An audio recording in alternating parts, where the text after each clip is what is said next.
Hey everybody, welcome to another match in the Pokemon Crystal Full Item Randomizer tournament. Today we have a match between Vicendithas and Raagentreg. I'm Garfield the Lightning and I'm joined by Snowbear. Greetings. It is a beautiful morning, or afternoon. Yes, it's a very cloudy afternoon here. It's probably, maybe we'll see what kind of omen that is for the seed. I'm kind of hoping for some, for some jank. I always like a challenging seed. Well, it's dark outside here, so there we go. The morning. There we go. I'm looking forward to it. I'm looking forward to the suffering. This is what I love.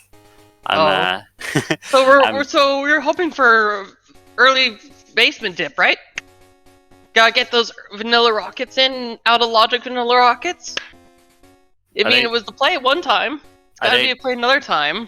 I think that's highly unlikely that the racers will go for that, but I guess you never know. So Rival 7 then, you're saying? Rival 7, sure. We can have Rival 7 in there, why not? Well, it all depends on if they actually start on Sundays.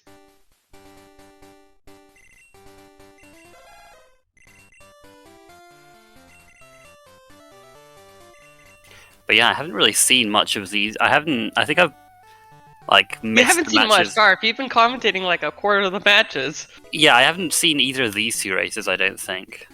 Is what I was saying. So I don't really have much of an impression on them. I know Vice has been he's one of the OG people around. He's been doing it for a while. I know he's responsible for the tracker, in fact.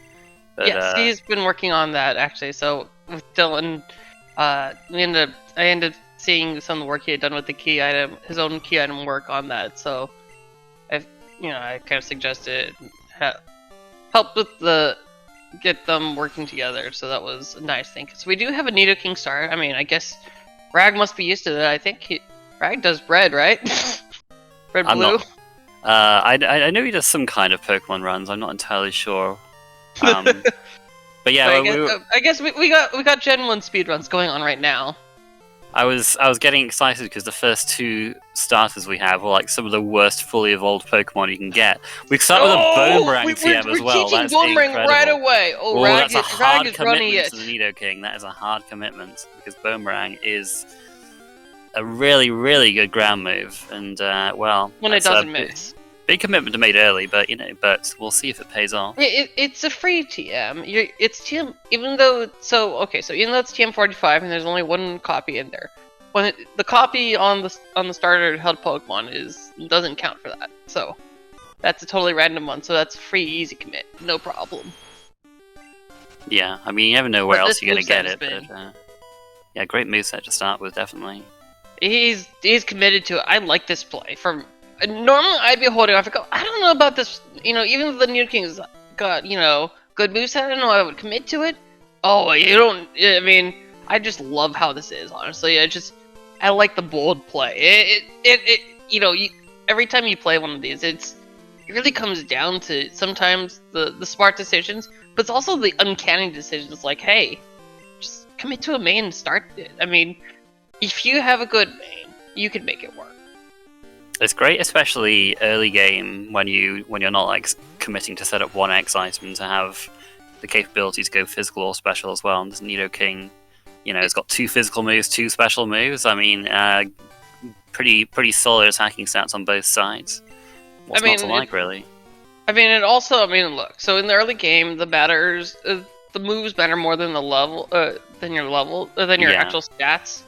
So, and especially levels make a huge difference. So committing early, getting you that experience.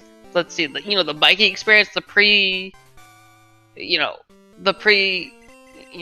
experience actually makes a huge difference, and it'll make your climb through the tower so much quicker. We already have to fly HM already. That means, so we're hoping for Storm Badge to be really, really late in an obscure spot, right? Exactly. Yeah. Yeah, but this is pretty good. I like how Rag's committing. Not many people are willing to just blindly commit to a starter like that, which can sort of be.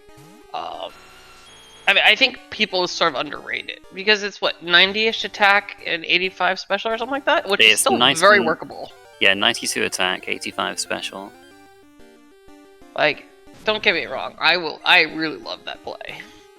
But on the other hand, from Vice's point of view, he hasn't taught it yet, and that's reasonable too, because we only got one required fight before we potentially, To get a level 20.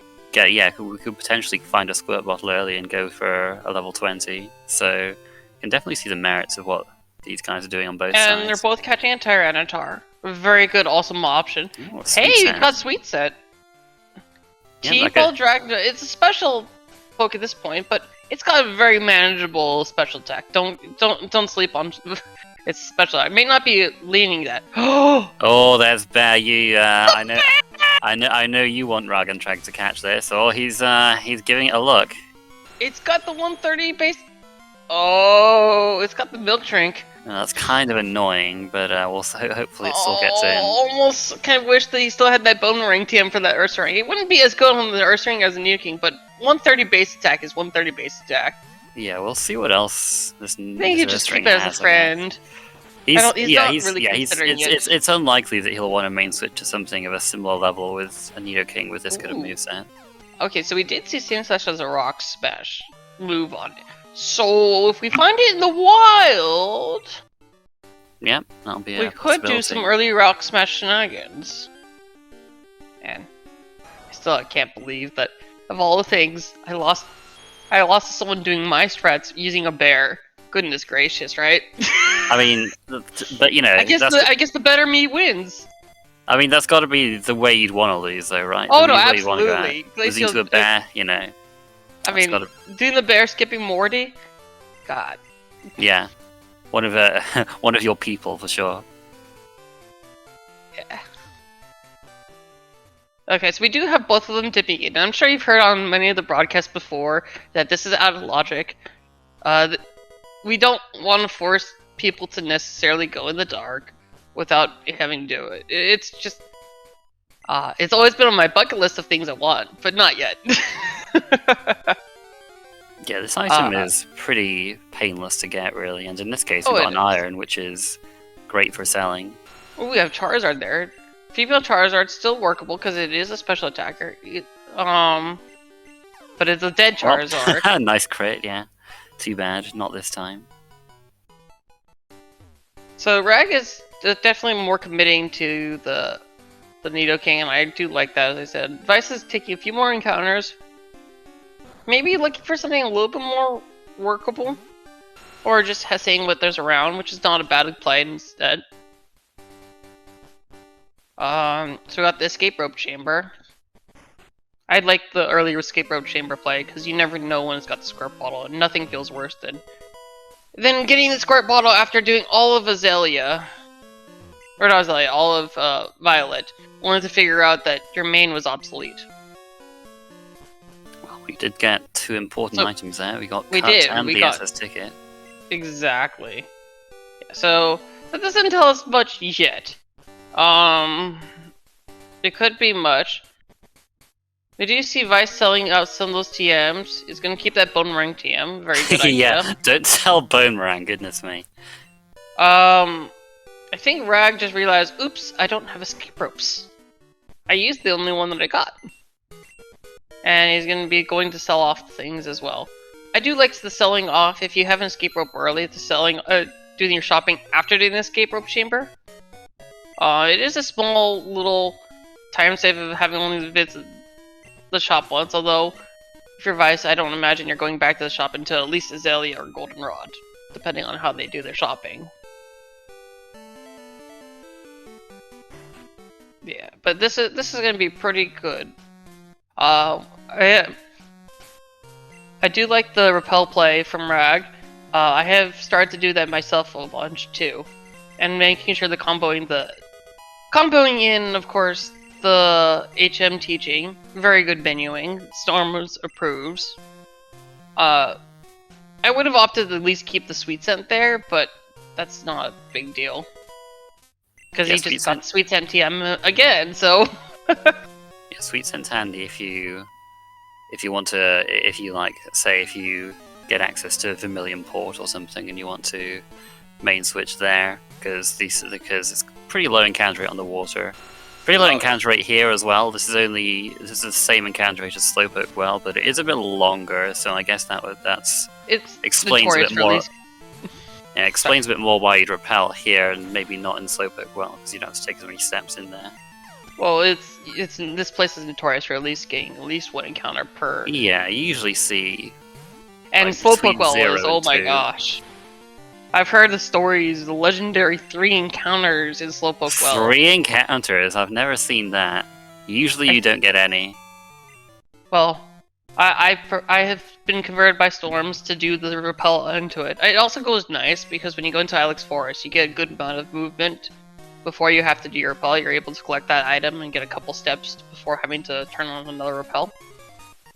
Wow. Speaking of which, we have early fly here. Early fly.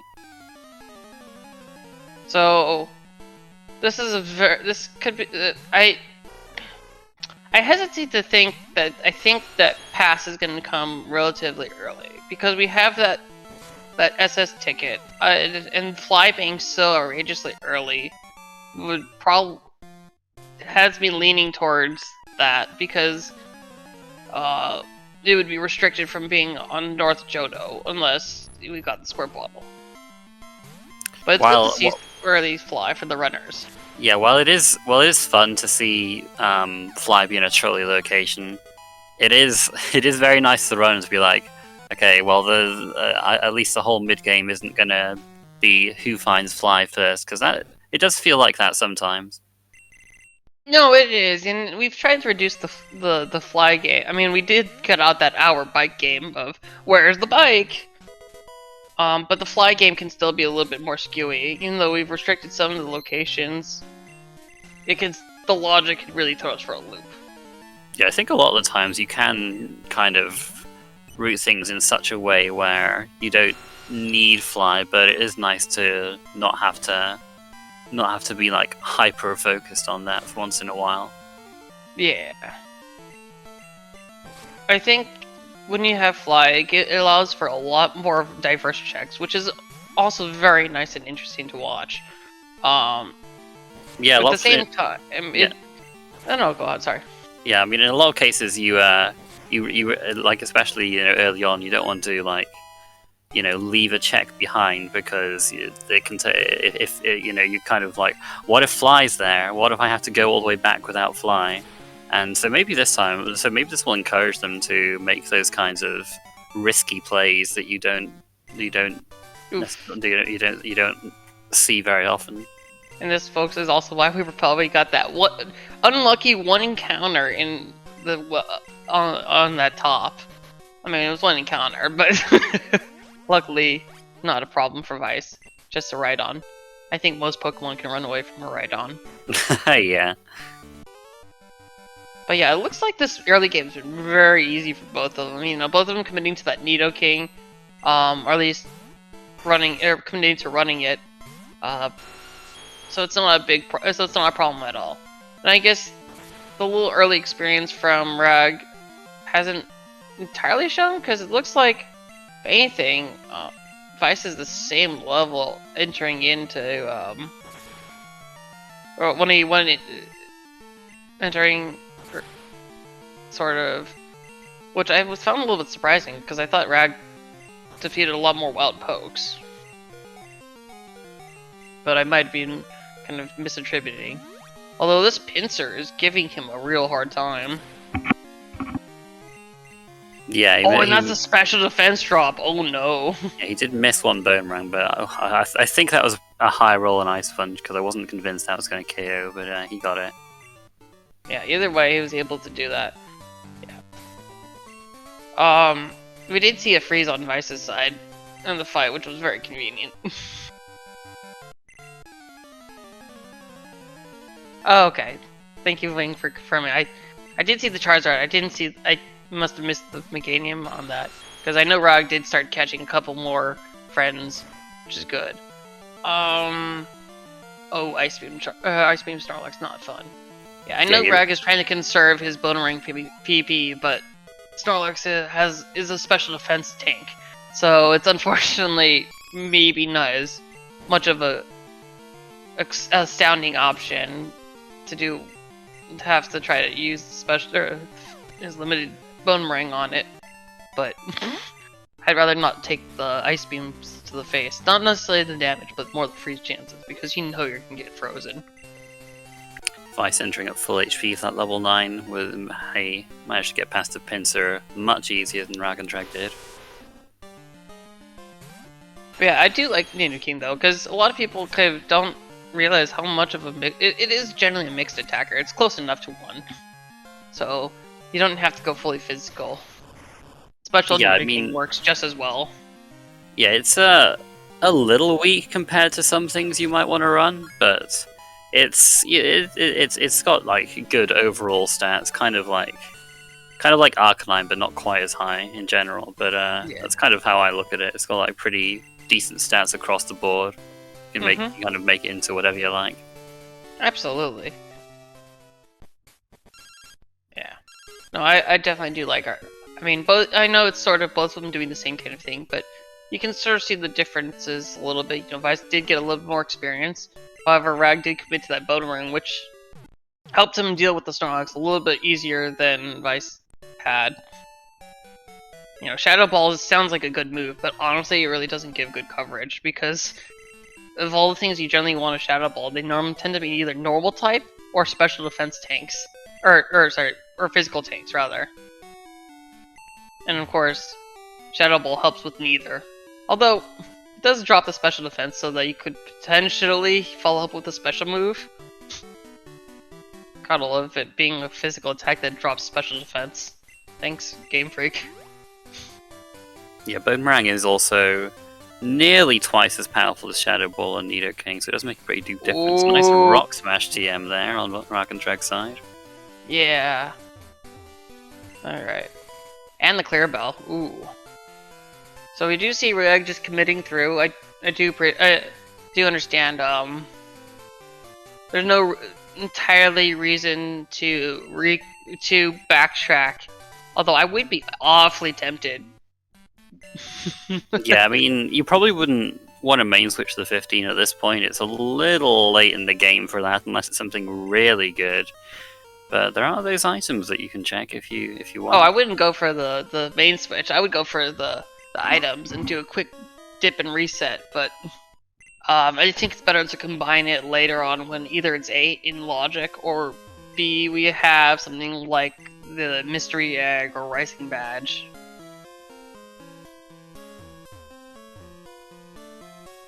Yeah, that spinner Rag was trying to dodge. It can be a little tricky because you have to normally wait for him, at least pause a little bit before going past him, and then sometimes getting that movement is a little bit harder around because it is sort of tight corridors.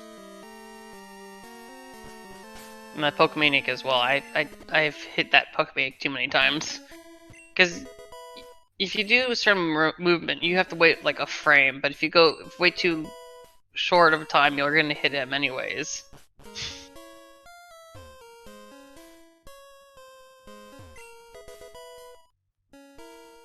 Oh, that's right, Gorgotape points out, we have Storm Badge Fly, so once you get Kenya, you can just combo it in. Very good point.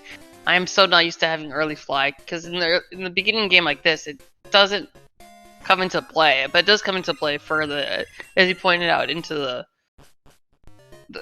the other stuff going on with Kenya's. So Rag gonna skip Azalea for the moment, can take advantage of his full mobility.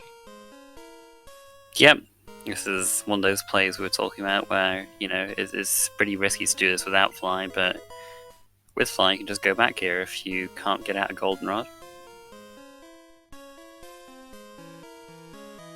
Oh, was there an expansion card that I missed?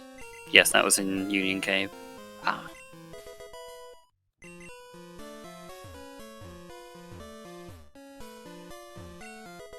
Must have been the last one. I must have just...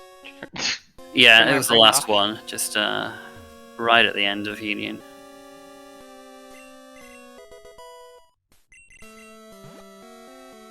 Yes, yes, there we go. Thank you so much. I do like how they fixed the layout here so that it's consistent in the naming order. You've got a lot of items early on, really. You don't. You know, sometimes you just hardly see any up to this point, but no, we've got like. Well, I mean, okay, so there's sort of sometimes a difference with how the seeds go. There's either you're deprived from the start, or you get a lot in the beginning, and then there's this like trough where you get nothing for an hour. Sometimes that trough is in the mid game. Sometimes it's that last badge hunt for 45 minutes. Oh, yeah. I've had 15 badges, all 3 Pokegear parts, and spent an hour looking for my last badge. Those are the ones that you just hate. Yeah, still plenty of troll potential to scratch my sadistic itch. We do have a Rising badge early. Another reason to hold off on doing those Rock Smash checks until you get that. Well, I mean, you'd probably just fly back to Newbark anyway. But at least you can combo it in.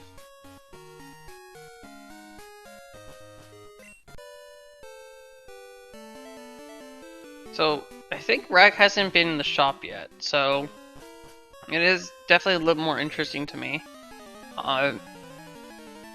Generally, I find myself going to the shop pretty much right away to get my X items in, but I do like putting it off a little bit so that you can go in one go.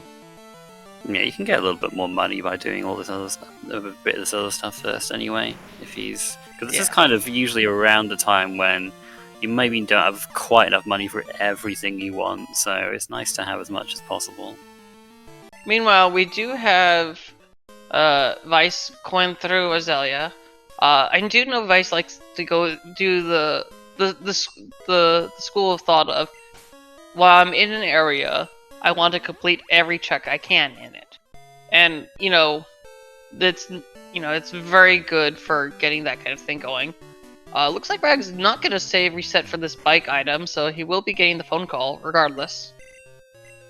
What Vice is doing is also good for getting Nidoking a few levels if he thinks he's going to stick with this for a little bit. We do have that Rainbow Wing. Oh, please no. Show us the card key first. Show us the card key first. Card key on Morty, let's go. Oof. I don't like those words. Come on, I gotta see something spicy like that. This hasn't been That's spicy not spicy. enough so far. That's just regular spice. That's just in the anti-snow bear camp. Look, you just don't like anything to do with Morty, alright? You'll just say anything to prevent it from being Look, a he's Morty a scam. requires I to was you. doing a hidden item one, and he decided he wanted to block me from that hidden item 2 times. I went around. He blocked me 1 time. I said, "Fine, I'll go around." I went back to go get it. He goes, "Nuh-uh-uh," kind of making sure I waited a little bit. Just see, nobody likes him. Well, you don't like him. I mean, we know that much by now. Anyway, we can cut now as well as fly. The 2 HMs we've gotten, we can actually use outside of battle.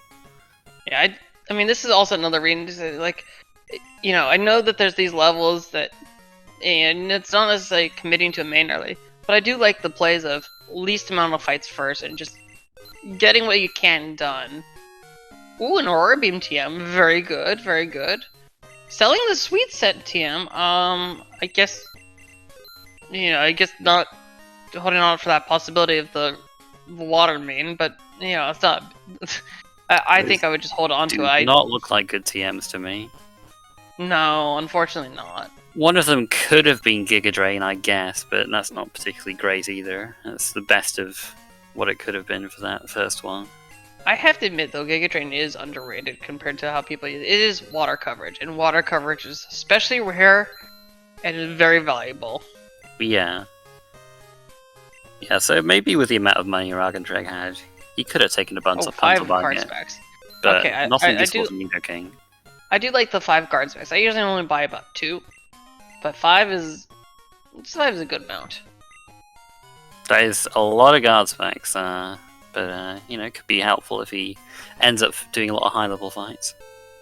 Well, I mean, it's also could be helpful for those, the notorious tiebreaker with the Roar Mew.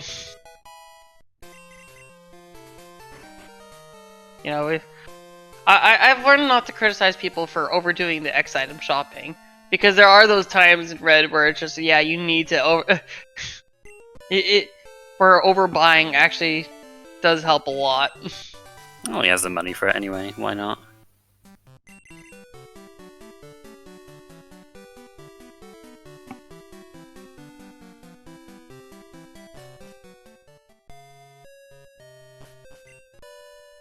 I mean, you could wing.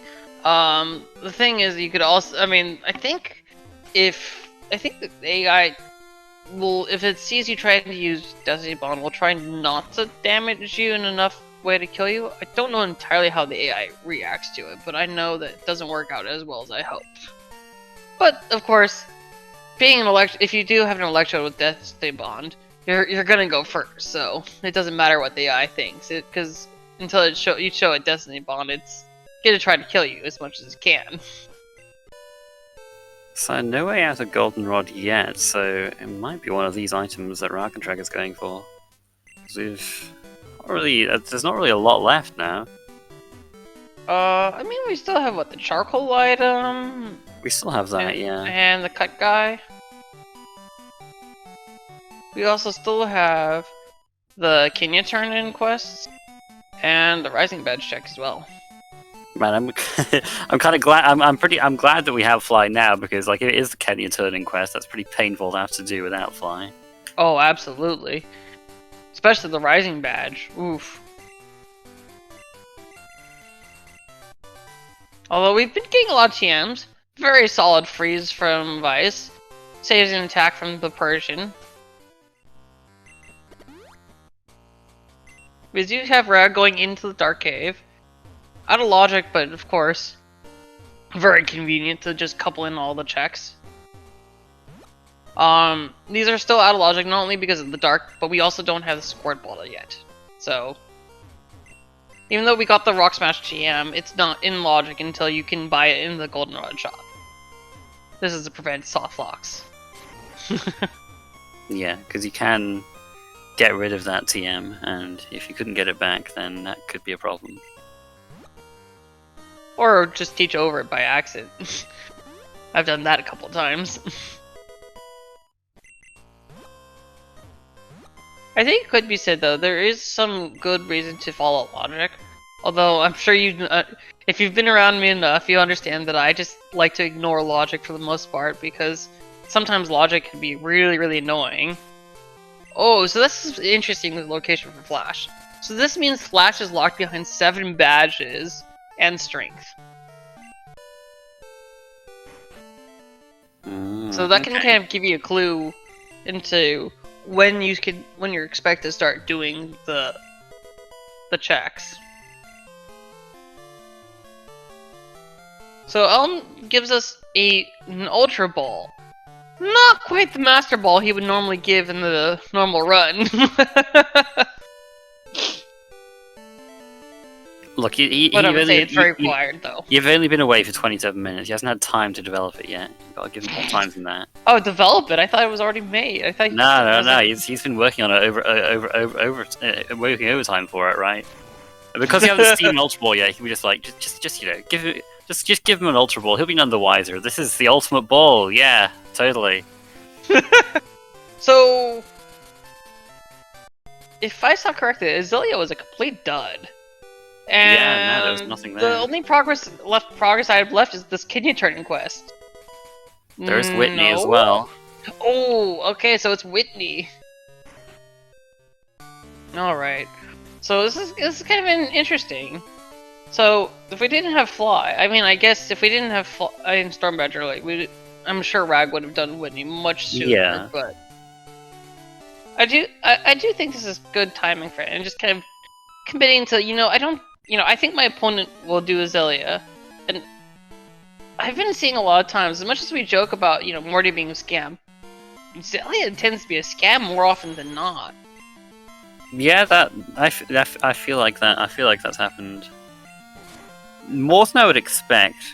Azalea not having anything in there, but people feel like they have to do it anyway because it's just very out of the way if you skip it. Well, I mean that, but it's also it's good levels for your main. Yeah, it is. So, you know, you see Rag is going in at level 15 against Whitney, which is actually sometimes a little bit terrifying, you know. I'm willing to sometimes... Oh, is he going to commit to the Flamethrower TM? No, he's going to hold off. But, you know, Rag has the X item, so it shouldn't be an issue, even if it was going to be horrible.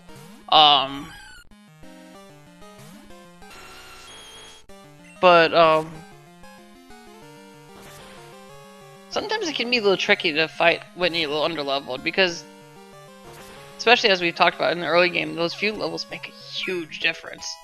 I mean, I'm also notorious for trying to do soft stands super low level, and I've done more than a few times Whitney with just a level 10 Kenya. Dig Vault Orb is a bit annoying because we'll probably have to heal it with something else. So that we get to see the bear in action. Let's go! Let's go! Well, is this the kind of action you want, Snow Bear? I don't know. No, but you know, it's doing its duty. It's gonna take one for the team. That's about all. Yeah, it's probably about all you're gonna get this race, I'm afraid. Oh, nope. We don't even get to see its moveset. Yeah, so we're really down to yeah. Oh, I think he would have survived anyway, but it was a bit risky. Yeah, it's a Voltar, but big. Yeah, but it was like right on the edge. That could have been a damage roll anyway. Ah, Zephyr badge. Okay, so remember, he got flashed out of logic there. So it's not flash checks at all. It's gotta be the Miracle Seed guy. Oh wow, yeah. This is This is crazy. This is just like absolute last possible thing we've seen. Like not from Raagentreg, but from both of them. Yeah, this is gonna be interesting, nonetheless. Alright, there's there that we pass. go. There we go. We got there eventually. I got that. I had that feeling. It just felt like a pass rob to me. So, Rag, I imagine at this point, is gonna go look for a new main inside the route. Because he's committed to skipping Azalea, for better or for worse. He has triggered at least Kurt cutscene, so that's not. So I mean, it's there for him whenever. We just got the Rising badge. It's kind of a shame from Raagentreg that it wasn't the squirt bottle, because you know it does mean that you know he might be ditching this Nido King, and I feel like and you know, because he committed to teaching at Boomerang, probably would have been a little better for him than Vice if it had been squirt bottle instead. I mean,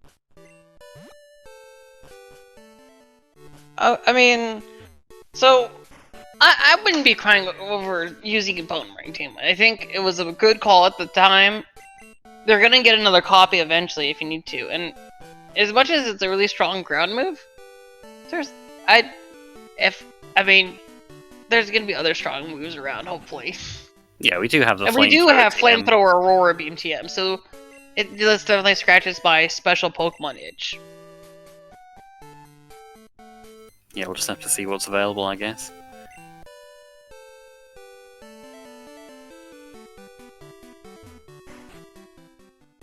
So, using Speed Set on the cycling road isn't as necessary, just because the encounter rate is so high, and also going to the fidget. I always find fidgeting with the menu on that is a little bit more difficult because you're getting constantly pushed down. So, might as well just go back and forth, you know, kind of do a Snoopy dance in the grass. We do have both of our players setting it for daytime, so we're not going to see that TMO3 check from either player. It is something I like to do, because it has saved my butt more than one time, with it being a really good TM, but chances are it's really not that great.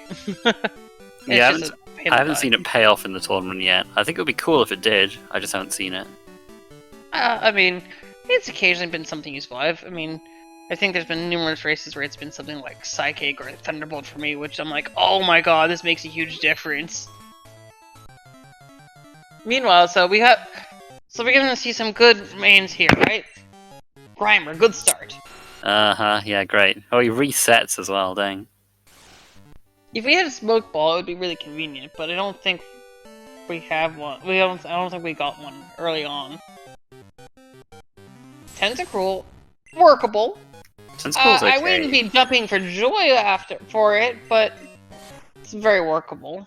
Yeah, it's a little weak. Not great in the special. Yeah. I think its special attack is worse than Nidoking's actually, so it's not I wouldn't ideal. be surprised. When I've tried running a Rock Smash Tentacruel, it was good enough, but somehow my attack ended up upgraded in my special attack, which is it's very strange with Tentacruel. Yeah, it's a little odd. Yeah, I think its special attack is like 80 or something.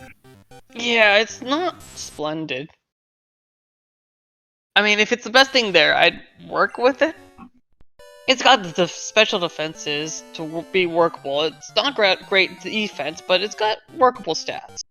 Yeah, it's got great special defense, good speed, and okay special attack. And it's a water type, so... So it will most likely get Surf eventually. I mean, could get the legendary Surfless Seed, but not very likely. Alright, I mean, at least it's got the Zap Cannon, so it could potentially have the perfect coverage. Either way, he's gonna probably just keep it as a, something in front so he can at least run away. We have the Tyranitar making a return.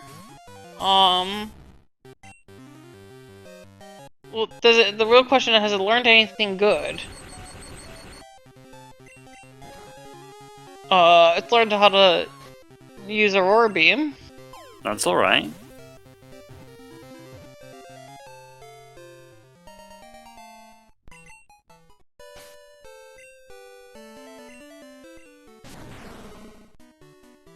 Oh, it's an Earthquake! Oh, hello. Earthquake Shadow Ball? Okay, yeah, I think we have a main here. Folks. I was gonna be like, man, Raagentreg gonna regret using Bone Rag on Nidoking, and then he's been Tyranitar with Earthquake, so yeah, fantastic. Yeah. It's got... Yeah, I mean... okay, technically Vital Throw would have given him the perfect coverage there with Fighting Ghost, but you don't want to use Vital Throw. Nah. I think you could slap Flamethrower on this too, to be honest, and that'd be nice. I mean, I think I could see that working. You would actually, I would actually preferably slap Surf on over Aurora Beam. I slap Surf onto a lot of mains. It just deals good. It just is good to deal with the incessant water type or incessant rock ground types that's going to give you problems without a water coverage move because they have so high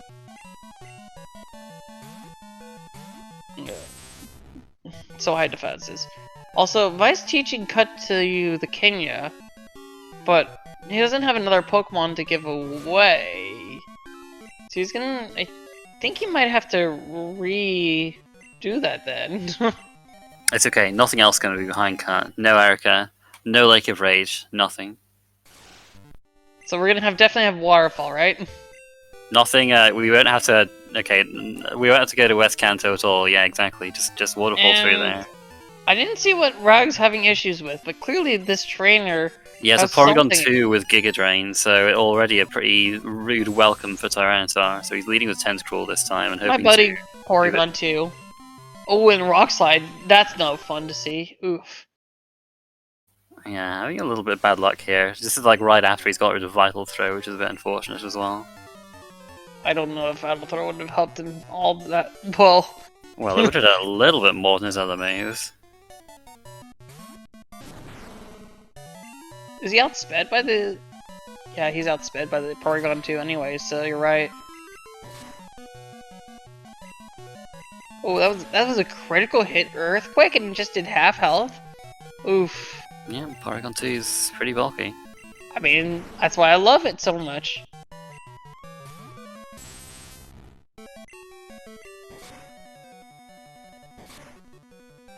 We do have Vice going into Kanto. I mean, so he's done a lot more complete checks. But at least he did get the pass a little bit, relatively on the check scale sooner than Rag did with the going back and forth. He's gonna get his Thunder Badge here. Luckily, Rag was able to make it through, and thank goodness we have Fly and Storm Badge. This play to Janine isn't nearly as painful, especially when you're centering, because a lot of people don't like the center here because you can just take the, Death Warp back.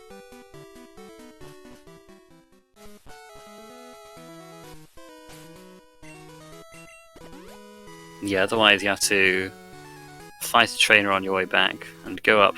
Take the slow trek up cycling road again. I mean, with Cut, an alternative I've talked to people, and then people are like, what are you talking about?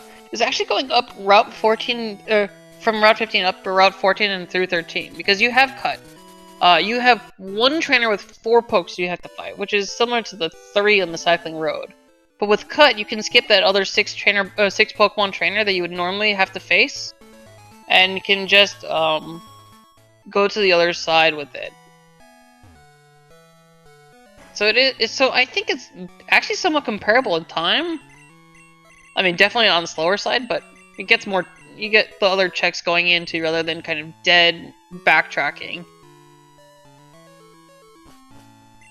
Anyway, it looks like Raagentreg is not particularly confident in his abilities to take on any of the fights here after that Porygon 2, so he's going to go back to Kanto via the SS ticket, and back to Looks Johto like rather. He's skipping the Route 12 checks.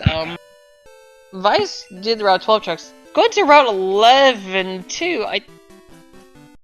I'm not sure if he's done. Oh, he's catching another Pokemon. I was gonna say, I don't know if he was trying to figure out, trying to do the checks on Route 11 because it's not in for this this setting of the randomizer. But he was getting a replacement for that Kenya. So, on top of it already, and comes with an item. Soft Sand, very good. You never know when you need It's the a soft sign. sand. Soft sand girls required. But you see Rag saving for this fight here. I guess he really wants the experience on this trainer, because you can lose this trainer. So saving to him isn't at critical to progression.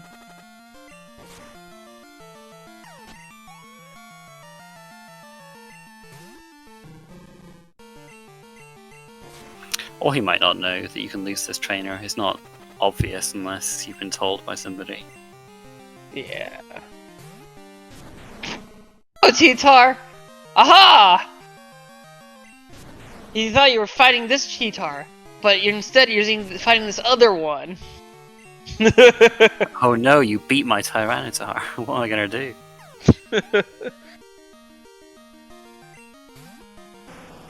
Feels like that one time where I caught a Charizard in the early game on Route 30, and then ended up finding a roaming Charmander. Anyway, so I was just like, oh yes, I have 2 Charizards in my party. Nice.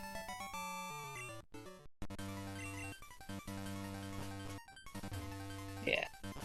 Greg does take the time to dodge that thief or that burglar.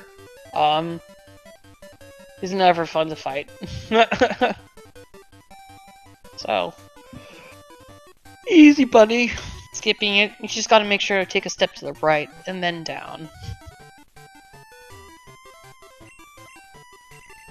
Vice going into the Celadon department store. We didn't see any of these TMs in here from Rag, so let's see if there's anything good here. He is gonna sell his repels. I do like that play. Just buying more repels. Saving the PP ups. I guess he has enough money as is, but I'm more just. I will sell the PP ups. I have enough other things I can deal with.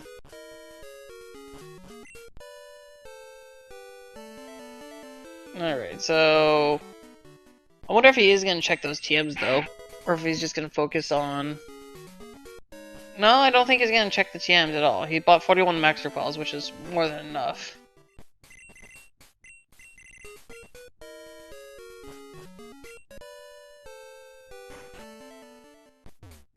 And then just going out, not... Okay, wait. Never mind. He is gonna check the TMs. We'll see if there's anything good here. No. Nope. We did have a roar TM though. We did have a roar TM that is vice grip. Yeah, so that's not great. I mean, he has headbutt, which is just better. So Garth, which do you prefer having? Super repels or max repels? This has been asked to me a couple of times, and honestly, I'm a little bit more in favor of the super repels just because I'm used to their timing, and it's a little bit more money efficient. But what's your thoughts? Well, I mean, for this game, it's harder for me to say because I haven't really. I'm not really an expert on full item randos or anything, but like in other speedruns, you definitely prefer to get max repels as soon as you can, just so you don't have to use as many. So I think I would feel similarly in this game if I had the money for it. I'd definitely go for the max repels. I guess so. I mean, but I feel like most of the time when you're doing max repels, it just wears off a lot later on the routes that you've already done. Like, you've already completed the route and then it's still there for another 50 steps or so, and then when you go to do repel, you're like, wait, it's still active. That's, I think, what throws me off a little bit. Yeah, but if you're more used to super repels, then that's fine. I don't think there's a big difference. Rag is going through that top there. I guess maybe not as familiar with doing Route 38 backwards, because you can just go through the bottom without having to worry about fighting anyone or any grass. It is a kind of thing that comes with some of the experience, so that maybe not as familiar with it, or hasn't really come across this situation as much.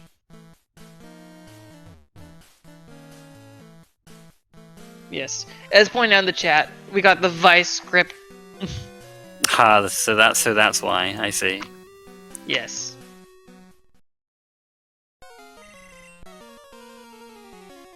So I guess Vice is really just committing to the Nidoking because he didn't go for the cycling road mains, and he's just taking the wipe on this trainer. Oh my god! Okay, I was gonna say.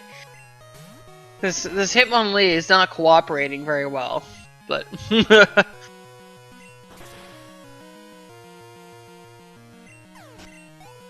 I don't know if anything's that's a good question, 5 Dota. I think they both have their tense spots. With regards to Cinco Bingo and Item Randomizer. Cinco Bingo is a lot more fast-paced, and a lot more, up to really the luck of the game, whereas, I guess Item Rando, well, it does have a lot of luck into it too. It does come into a skill of how you're running your main and how you're stringing your checks together. Bingo can be a lot more intense because you can finish very quickly out of nowhere. And I'm just gonna take a pause.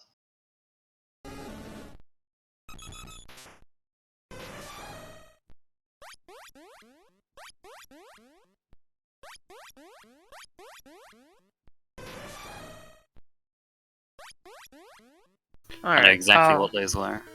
Oh, yes, perfect. But I want to see what chat says.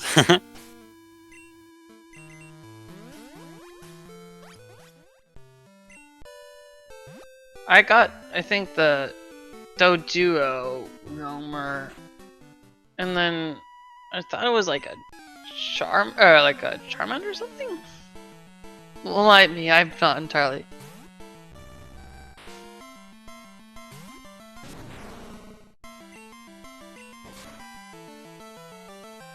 Yeah, I'm almost certain it was Charmeleon, Dodrio, and Scizor.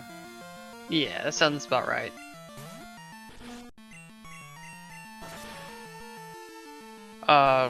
yeah, what I like is as a viewer of Full Item Rando is that you really get to see like you really get to see the whole game with that. Like you go to like all these different corners of the world that you don't really get to see if when you're doing bingos. So I do really like that aspect of it. You kind of it's like a you kind of get to you get a nice tour of like everything the region has, and it's I don't know. I just think that's really cool to me that you get to see all that in less than 3 hours, and sometimes even less than 2 hours. You know? Oh yeah, absolutely. The rare sub 2 hour seeds. We've had a couple of them gone around. No, that's actually one I really like about the item render is that you do see the entire world, and it's opening up places that just generally aren't explored as much. But I mean, and I think there's perfectly valid things to do both. And while I am more of a fan of item randos, bingos can hit a little sweet spot with being short and sweet. There's something to be said that to appreciate having categories that are less than 2 hours on the most part. Bingos being done usually about an hour, usually about an hour 30 for the most part, with all but the worst luck.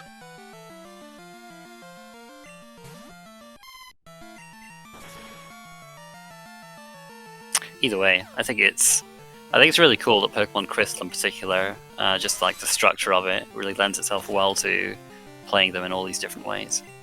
Oh no, I think that's one of the more unique things about Crystal is that I mean, Gen 1 as well, but with Crystal it really just opens up. There's so much like the map to open up with different possibilities. And it's not like you're totally restricted, locked on based off one HM for most of the map. You can, because you just have so many ways of traversing the world, it does open it up to different things. We did see Vice and Rag. I guess I didn't quite comment as I was talking about that, but picking up that mystery egg in Olivine, which is going to be an interesting check going back for that. I think everyone generally likes to hope for the mystery egg into 5 rare candies. Vi's fighting the bottom trainer actually instead of the top trainer, and this is one trainer with less Pokemon. I don't know whether it's fast or not, but it is something I do like seeing occasionally. Especially with Vice's main being a little bit lower, it's, I think, definitely worthwhile to go with the trainer with less pokes. Yeah, I do definitely like Vice climbing the lighthouse here, especially with his lower level main, and getting it a little bit stronger for these other fights he's going to have to probably do around here. Raagentreg didn't really need that as much because his Tyranitar is already at a good level of taking on these Ekrutik fights. Yeah. It looks like Morty has nothing on him exactly. We'll see what's in Tin Tower. Considering we got access there very early on, I'm imagining that there's going to be at least a handful of required items. Yeah, we could do the sizzle switch if we want. Like maybe that's something Vice has in mind. Maybe. I mean, the Sizzle or the Ho. You don't know what the Ho is. It could be anything. Could even be a boat.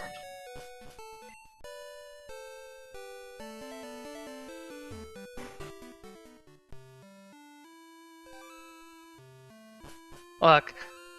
I'm willing to say Morty is a scam. I've kind of worn my welcome out with that.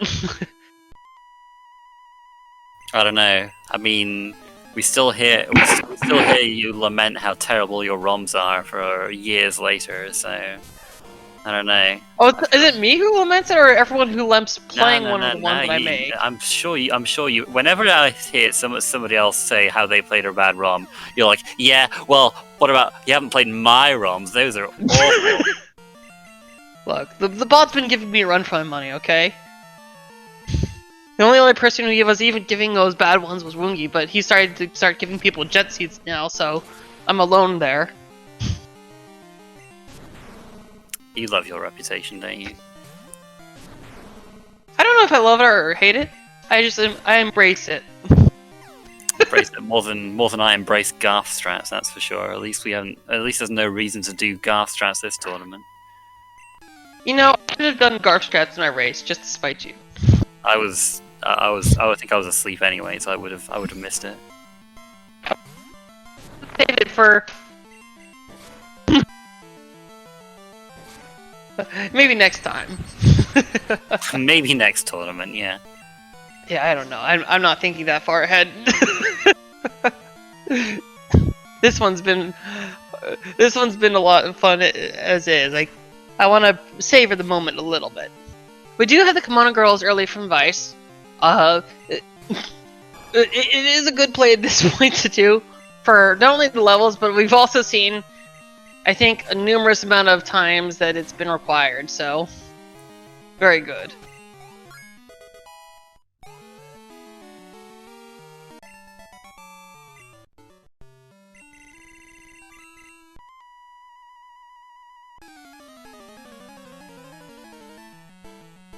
If Vice does want to main switch to level 40, this is, probably good for him as well, just to get a little bit more experience on the Nidoking, because these 3 sages can be pretty tough with an underleveled Pokemon. I mean, we've seen Drill Peck Scyther right there, and I'm like, if Vice decides to take on the sages pretty soon, then I'm looking forward to seeing how much damage that does to Nidoking.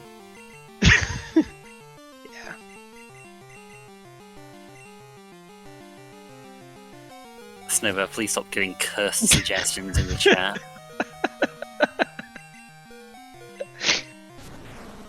The chat doesn't need me to give cursed suggestions, they already know it.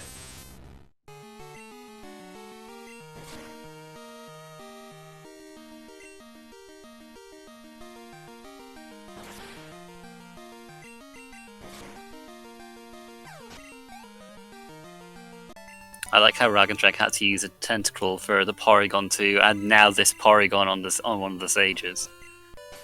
The cycle is complete.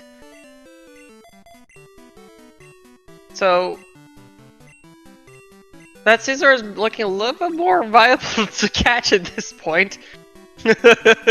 Well, you never know. It could have a bomber moveset. Yeah, you never know. I guess I've been stirring sort of Vice or Rag alternatively, and I guess we haven't gotten any new progress yet, but it's coming. Yeah, we had a lot of. This is kind of one of those troughs you were talking about. Haven't had a whole lot of great items. Like, we've had the Mystery Egg, and we don't know what's behind that, but that's kind of about it recently.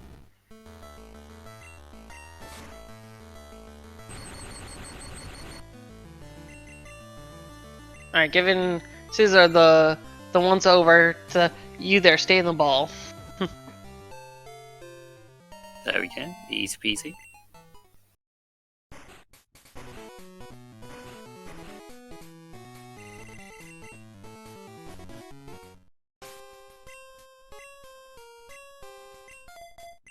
We get, I wonder if we get to see its, I guess we won't get to see its moveset because it's there as Repel Bait.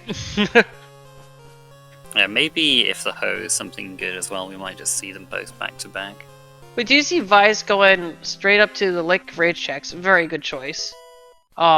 Just kind of getting those things done, the least amount of fights.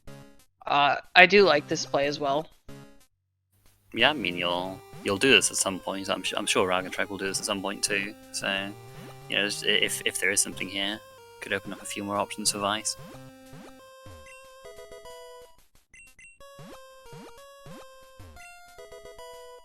And maybe he's feeling like, even after multi-experiences, Nidoking wouldn't be strong enough to get past the stages reliably. Okay, so we do have the Squirt Bottle. So that's an interesting take on the Squirt Bottle here. Sort of not necessary. Rag has this interesting movement here that, I've always been, I've watched now a couple of his races, and I've been just fascinated that he just takes that central pillar and couples it with the bottom right corner item. And I do think it's interesting. I prefer to do the save reset. I think this is also good movement as well. Just kind of keeping it smooth. And I missed what Elm's aid gave. I'm assuming it was nothing interesting? I think my eyes kind of glazed over, but I don't think it was anything interesting.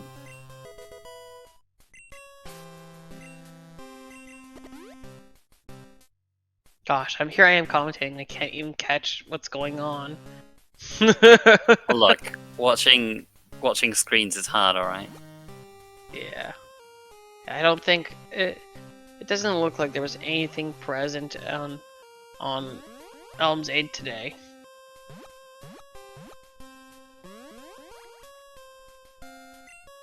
You know, there's a progress item. Okay. So it looks like we may be switching to a level 50 soon. Or you know, we got 2 items here already. Finally got a couple items here. We got, I guess, technically squirt bottle counts too, even though we have access. It just puts our rock smash checks into logic.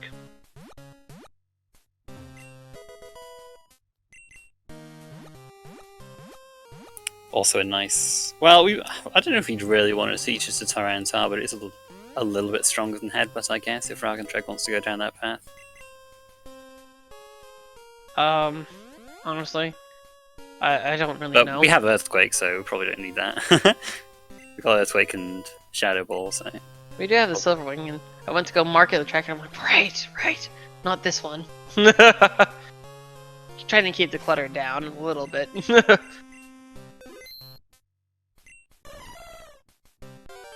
It sounded like Skip Bloom?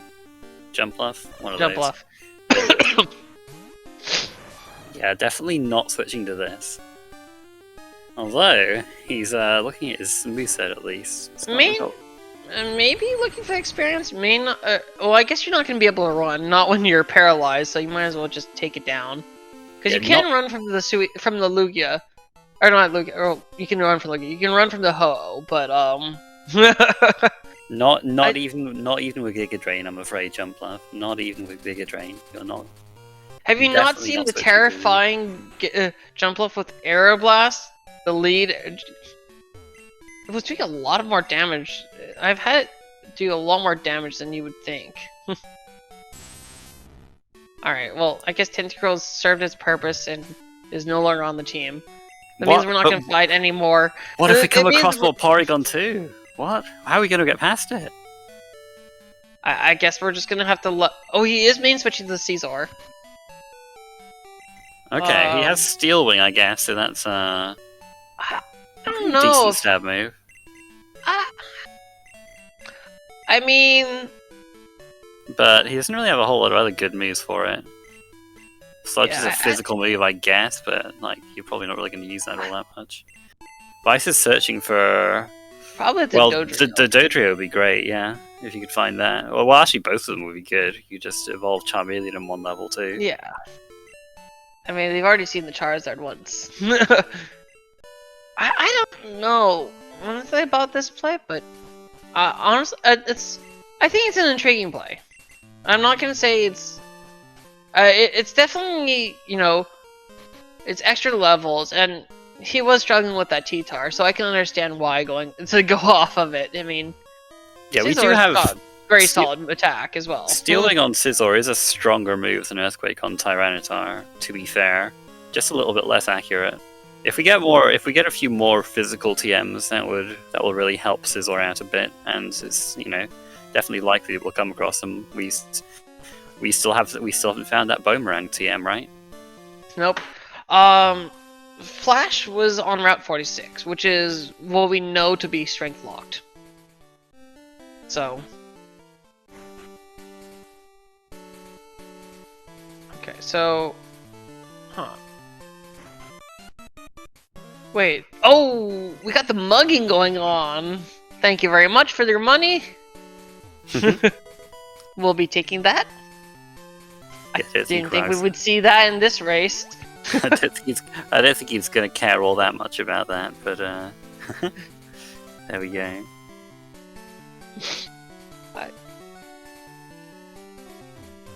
Yes, Route 46, yeah. Apologize, it's 46. 45 is slightly to the right. You did say 46. Oh, I did, okay.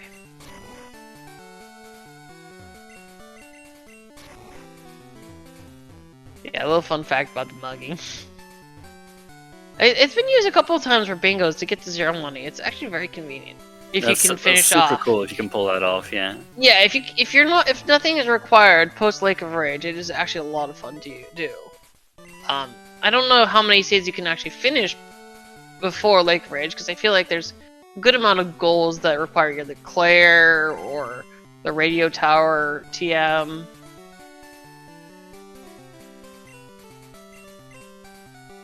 But it is something nice to see occasionally.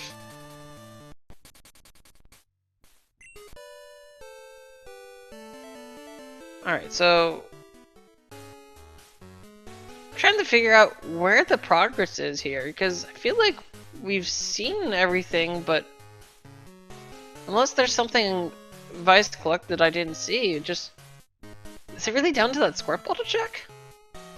Well, there's still those. There's still some. We could still fight Janine, couldn't we? We don't have a secret potion, do we? Janine, not Jasmine. Oh, Janine, yeah, sorry. Excuse me. Yeah, well, you know what? We do have those Kanto checks. You're right. So.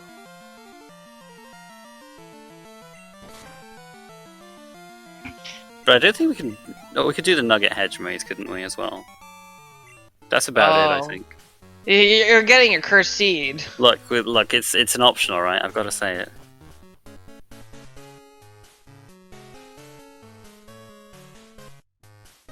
I mean, we do need. If we do collect one more badge, there's a lot more options that do open up too. Yeah.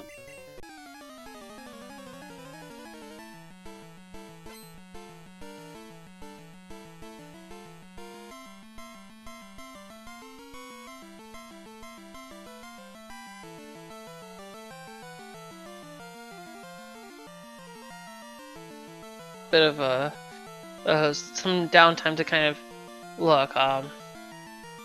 Greg might be just away from the controller at the moment. maybe the doorbell rang or something. I don't know. Yeah. Either way, it gives us some time to focus on Vice, who is doing Morty's gym right now. Should be on Morty himself, if I've looked at that level correctly. Yes.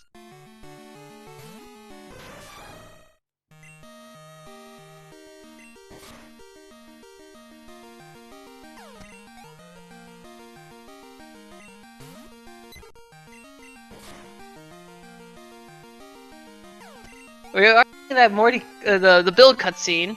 A little late for the Bill's Pokemon switch, just a little late, but nonetheless, we appreciate Bill. I don't know, would you main switch to it if he gave you a level 20 Mewtwo at this point with Psychic? Mewtwo? No.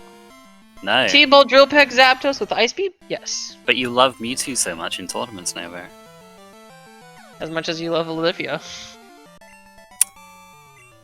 Alright, I'm sorry, I'll never mention your love of Mewtwo again.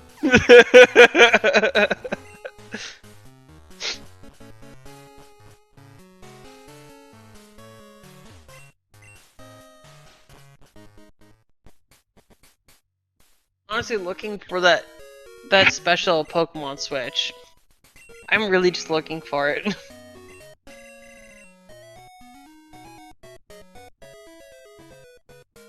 Although I guess the Nidoking with 3 special moves is good enough for me.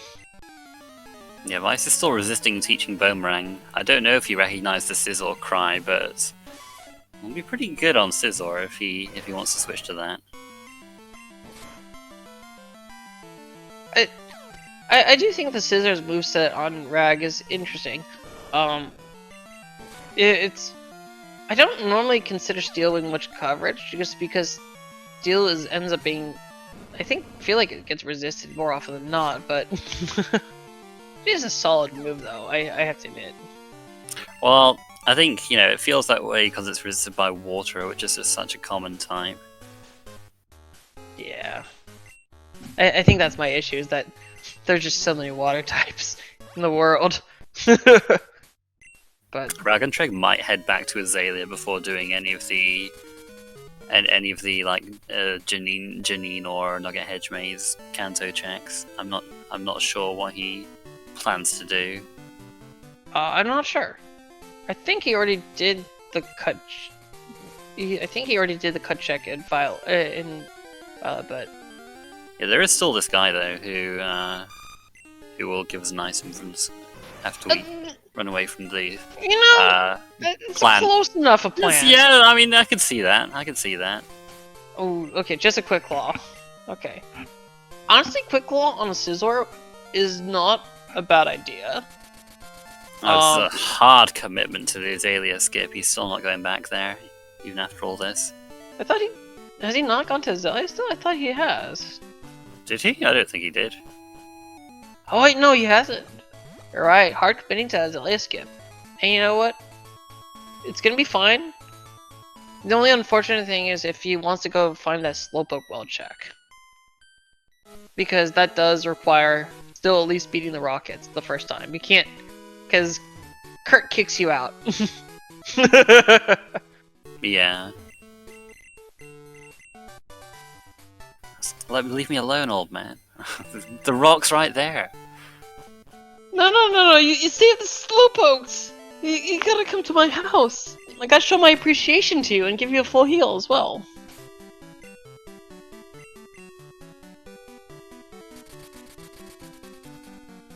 Alright, so I think we have the rock tunnel dip into this. And this is an interesting... So, as much as we have Flash and Zephyr Badge, this is still out of logic. yeah, because the way we got Flash was by going through a dark area. So, and not the other way you'd access that would be going through Ice Path, which we don't have access to yet because we don't have 7 badges, so we can't go that way. We also don't have plain badge yet. Yeah, so we can't use strengths to get through Ice Path.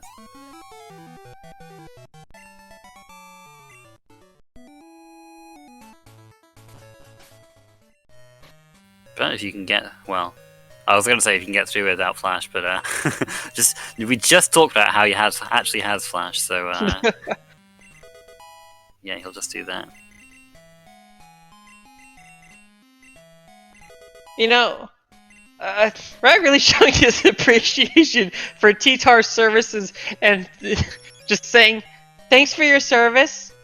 Now, I'm gonna need you to use these HMs now. Thanks. Look, I mean, at least he's giving Tyranitar something to do. Alright? he could just leave it to languish in his party doing nothing. Oh, we got Surf here. Ooh. Okay, so logically Surf is on the later side. Blocked by interesting. Stronger Kanto checks. Interesting. You want an interesting seed logic? I had to tell you, this has just been very intriguing. And it's been paying off for Rag really well.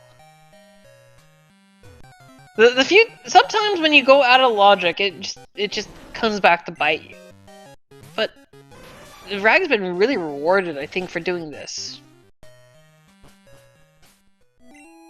Because that's Surf so much sooner than I think Vice is gonna have.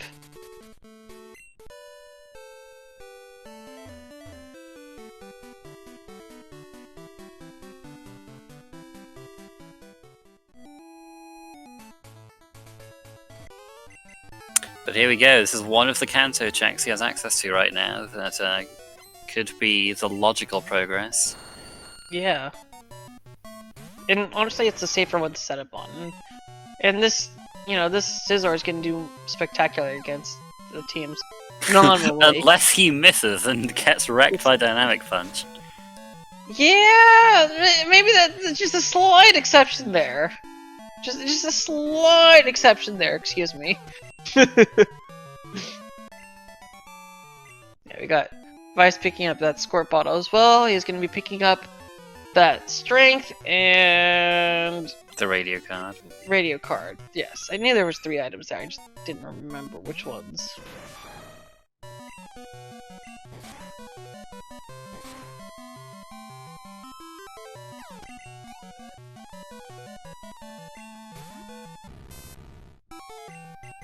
I have to admit, I've always been kind of one to go with, sometimes I'll do these meme skips, but it ends up biting me more than it does.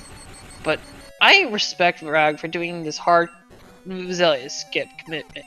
It's pretty bold. You often see them people go back to Azalea like after they skip it, like I've left something there, haven't I? But this is a bold play, and it's working out for him. Yeah, no, it's definitely working out. There's been times where as you say, I just will go back. It's just nagging at me, and sometimes you just gotta go through with your memes. Don't let your memes just be memes, folks. I think when you're watching, it's a lot easier to say, "Oh, just skip this item," but when you're playing, it just kind of gnaws away at you after a while. Oh my gosh, I'm telling you. I mean, it does. It gnaws at me so much. Even when, like, sometimes when you're racing people, we'll chit chat a little bit, and you'll know that they did a certain area, but then you can't. You're not sure if you want to go do that area, and it's just kind of this mind game. I mean, it's not the same kind of mind game because obviously neither of our racers are chatting.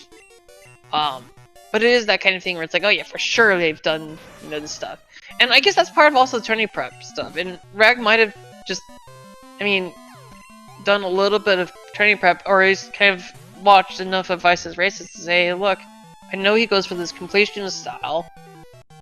What I can do is maybe try to go for, take advantage of that and try to going as much as I can without the fights, or just kind of, let me see how many checks I can do that are, skipping some of the places and maybe coming back later to it if it really is necessary.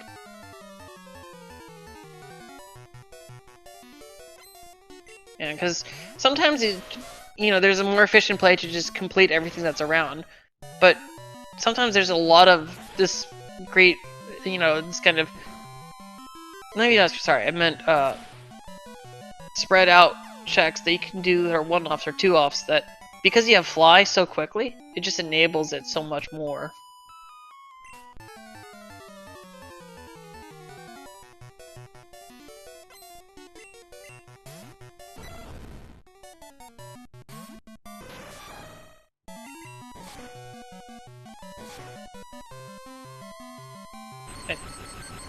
So Vice is murdering that poor sunflower. Wow. No mercy. I'm sure it deserved it. It's too happy. It's like, what are you happy about? You have nothing. Oh, sunflower is so bad. I wish it was bad. It's like, you feel like, I thought it was when I first saw Sunken, I thought, oh, this is going to be a Magikarp scenario. This thing is so bad, it's going to evolve into something fantastic. But no, it really didn't, unfortunately. It's got what? It's got like hundreds. It's got good it's got really good special attack. Yeah. Like a 130. I don't think it's that high. It's like maybe I forget, 110, 120-ish, something good anyway. Let me go check that one actually out. I think it might be like 110-ish. But yeah, it sounds about right. But that's like the only thing it has going for it. 105 special attack. 105. It's not even as good as I thought. Goodness me, Sunflower. I mean, it's got the 105 special attack. It's still 105 special attack, which is pretty good for Gen 2. It's just got crippling 30 speed and being grass type and. Yeah, like you have, I don't know. You have like other grass Pokemon that are similarly strong and slow. They're all better. You got Executor, which is stronger. Vileplume, which is stronger. I think well, Blossom's at least bulkier, so I think it's got like slightly less special attack, but it's at least a bit bulkier, so it's got that going for it. All I'm hearing are cursed names coming out of your mouth. Look, none of these Pokemon I mentioned are even that great, but they got more going for them than Sunflora. Alright, we do have Rag though returning to Azalea. Okay, so I guess he didn't want to. So I guess we know it has to be on Janine then. The logical progression. It could also still be on Surge and Erica.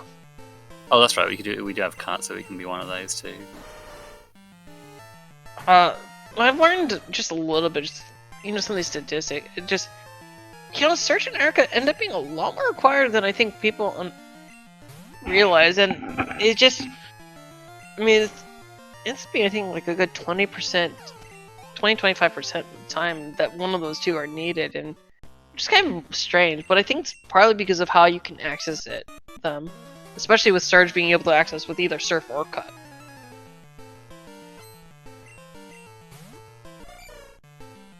But yeah, this Porygon giving much less trouble to Vice than it was giving to Rag. Well, I think the only downside is, unfortunately, Vice did teach over the headbutt, which would have maybe been a little bit better, but not too much better against this Porygon 2. I am curious at this point with Vice not switching to the Scizor, what she's saving his Boomerang TM for. Well, he's got guess 2 Pokegear parts. He is 1 away from level 50. So if he gets Pokegear, that is the other option. But that's like probably the last thing he's holding out for here. Well, he did stall out that Porygon 2 of its Giga Drain, so... Gosh. Yeah. This bulky thing has just been a bit of an issue. Look, the Digital Duck is one of my favorite pokes, and it's pretty dang good, as it's shown. Alright. Yeah, I mean, if all we see of Earthstring is it being sent in from Meat Shield, at least we get to see Porygon 2 being a bit of a menace. Porygon 2 is one of those rare pokes that it's a normal type, so it benefits from being normal type. You know, and but it can be run as a special attacker, but it's got enough attack to be able to slap on strength or double edge to make it worthwhile. Yeah, all these Pokemon kind of sleep on their weaker offensive stat, because Porygon's still got 80 attack, which is like, you know, it's a flipping round duck. You don't look at that and think, wow, this is one powerful Pokemon, but it's not bad, you know? I mean, you don't look at its smooth, sleek, aerodynamic body and think, oh my god, it's so powerful. No.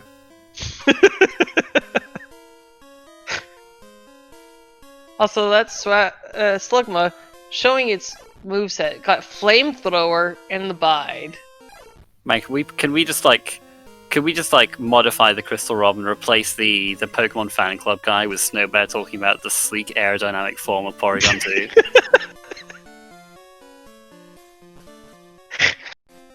It's very possible. I'd be down for that. Although, if you're gonna hear me rant, it's gonna be about how Morty's a scam.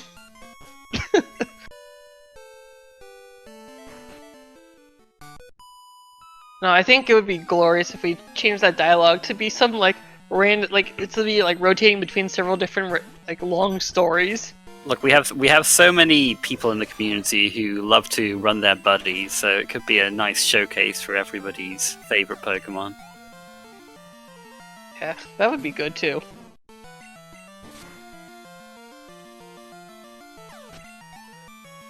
Just as long as we keep it family friendly. Absolutely.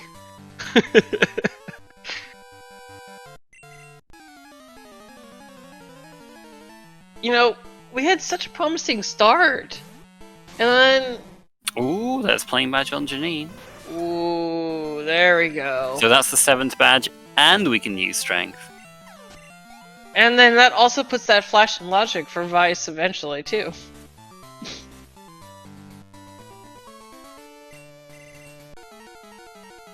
So, with the Ice Path being unlocked, that's going to give us a lot of items. Ice Path, Route 45. Yeah, no, this is good. This is very good for Vice. Yep. But I imagine this will be next on the list for Raagentreg, most likely. He's gonna have to be aware of that, the Slugma with Flamethrower, though. Yeah, lucky he was able to take it out without giving it a turn. Dude, this Drowsy, though. This Drowsy survived. I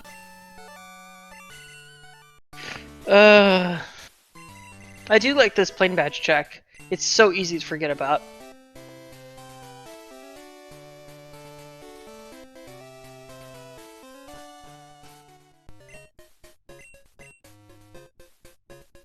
Alright.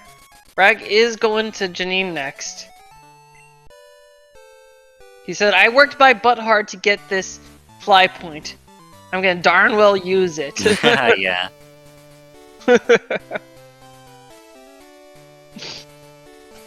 Mike's going for a few of those out of the way checks that he might forget about otherwise, and just get this one in Burn Tower as well that you need strength for.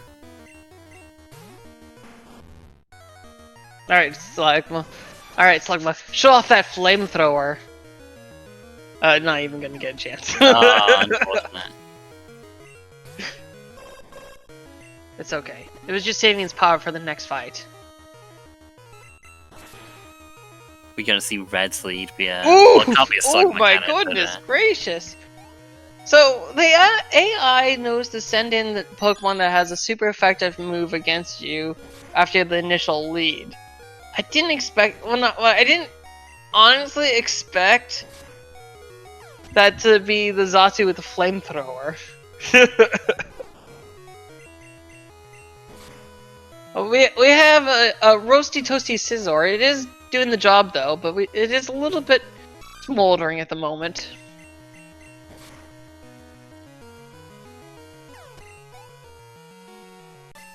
We have a mineral badge here and the mortar strength checks.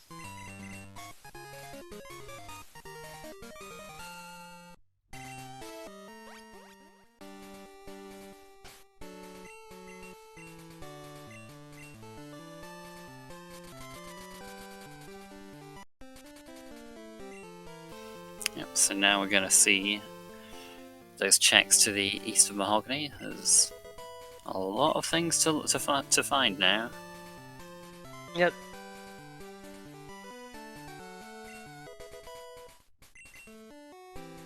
I am sort of expecting Fog Badge though to be somewhere soon, because we still have a lot of checks that are being locked by lack of strength access. Yeah, we now know, we don't. We're gonna Vice is gonna have logical surf access soon anyway, but we know it's like, you know, on the table. We just need to get Flash from Route 46.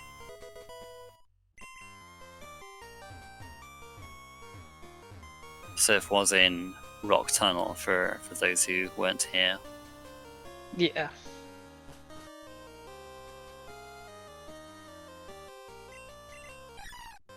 And there's something to be said for not going. Sorry, through I those just see rocket Hoppip use strength, and it's just like I can't really think of a less fitting Pokemon to push these boulders. you know, you don't see those massive muscles it has. I haven't. Maybe they're hidden in those little things on top of its head. Maybe those are just actually. It's not. strong I mean, you arms. don't see those little stubby arms. Those are pure muscle, man. Pure muscle. Oh, the poker gear. There we go. Alright, I think Vice's patience has definitely paid off. Saving all those good TMs for level 50. I love that. Ooh, we have Earth Badge here too. Yeah, so now we get all the progress coming in. Oh yeah. Is Rag pushing in all the boulders? The fog badge. Goodness me. Oh no. Yeah, Please. Raagentreg doesn't realize that you only need to push the one boulder into the hole and drop down the one below it. Oh no. Well, you know, this is how you do it. This is almost certainly how you did it as a kid. To be fair. Oh no, absolutely. And so, I mean, it's just, I don't know. It just. All right. But you can see the difference in based on like what we've seen from them. Then, geez, Ice Path, absolutely stacked, as St. Kilda fan would say. Would you say it's a nice path? I'll see myself out. I would never say such a thing. Thank you very much, folks. You'll be listening to now Garth doing his commentary solo. Wait, come back.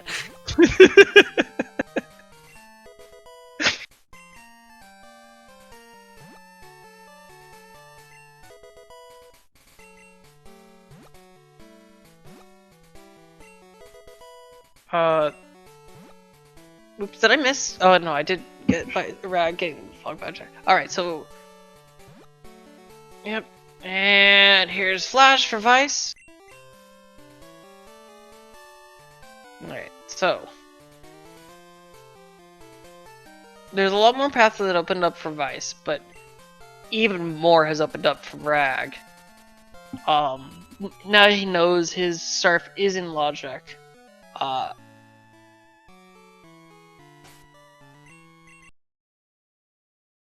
yeah, here's the priority. We're gonna see whether this level 50 is something good.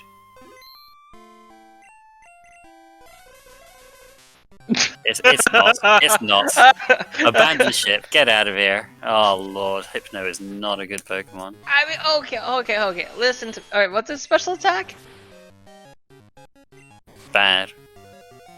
Is it not even usable? I honestly, I don't normally commit. Okay. I know that it has good special defense. The other stats are just not good.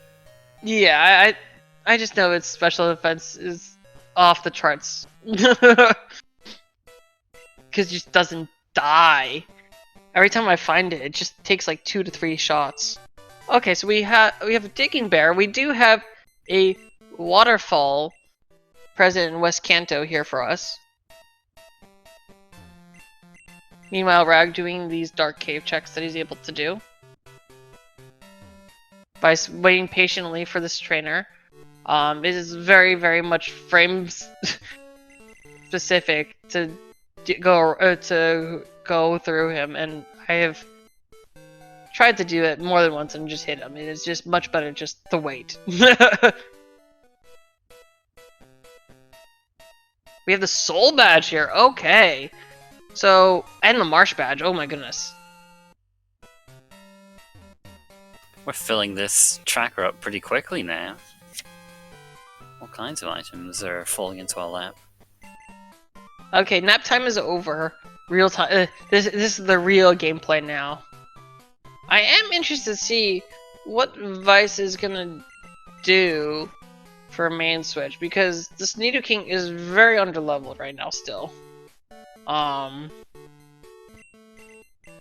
Well, I guess there is one more option, and that would be the Lugia, but we're not really particularly close to They do have the Silver Wing. getting that. We have the Silver Wing. We don't have either Whirlpool or the Glacier badge yet. Yeah. Okay, so Vice is gonna go into Victory Road. It is not gonna be the level 4 just because he is during the day. It's a small thing. He is gonna do this fight first. Definitely you have to be careful about the circumstances, because that gate guard will push you down if you don't have 8 badges. So if you don't have Fly or Surf, and you don't have 8 badges, you can stuck here for a while. Yeah, you have to take a wipe. Yeah, you're basically just locked in there with no way out except death. Death is your only escape.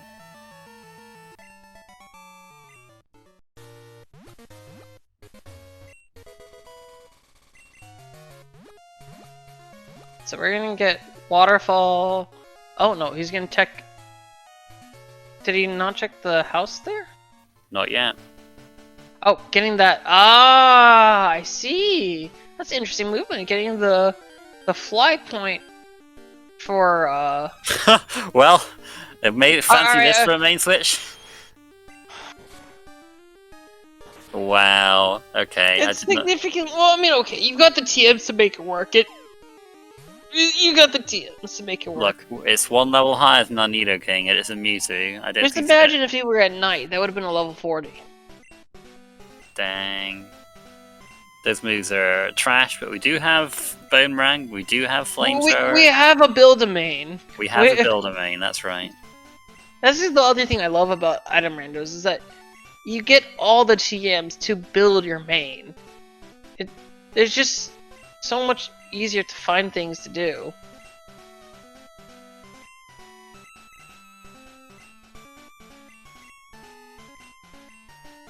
I think that was the Marsh badge picked up there by Rag. Yeah, that's the one.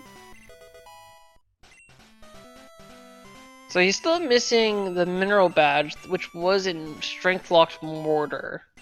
However, he has Waterfall and Rising badge and Surf, which means he can do all the checks at once.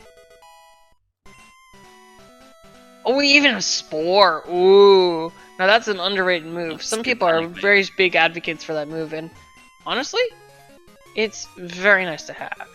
Oh, and Cascade badge here. So What? we're just missing what? 3 badges for Go mode at this point? Yeah, between both of them, that's right. Alright, that bear was workable. It had Stomp and Blizzard. What you can do in Vice's position is you can use a candy on the Mewtwo just to make sure you repel everything in Victory Road. I mean, Taking a few encounters here. yeah.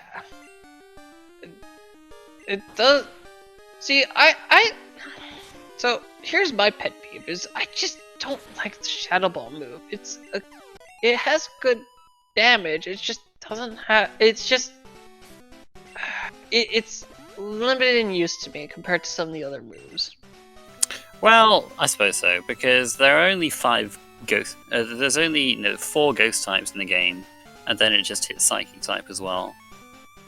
So from that point of view, it's not fantastic coverage, but it's a strong move, and It is. it's a nice stopgap until we get more special moves, anyways.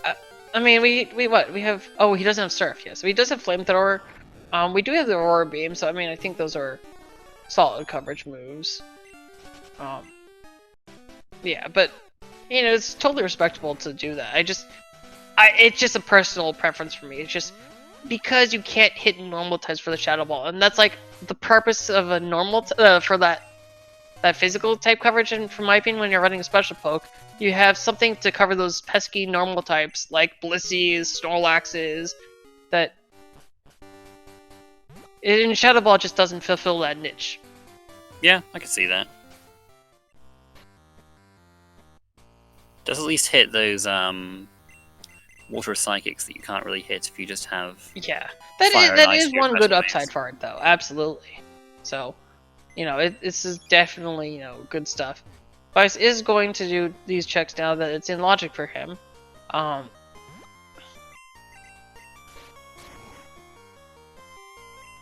Yeah, not having Surf is kind of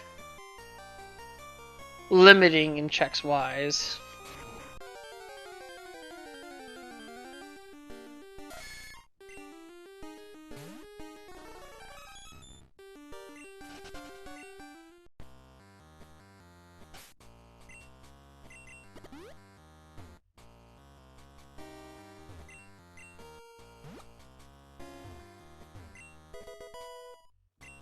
But yeah, this is.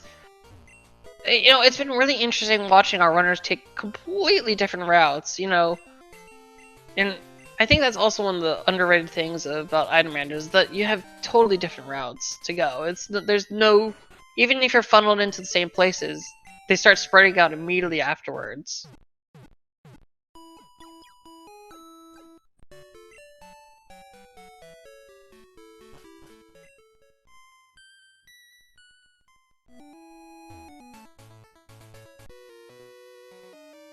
But yeah, it looks like I think both of our runners have solid mains for at least probably solid mains for the rest of the game.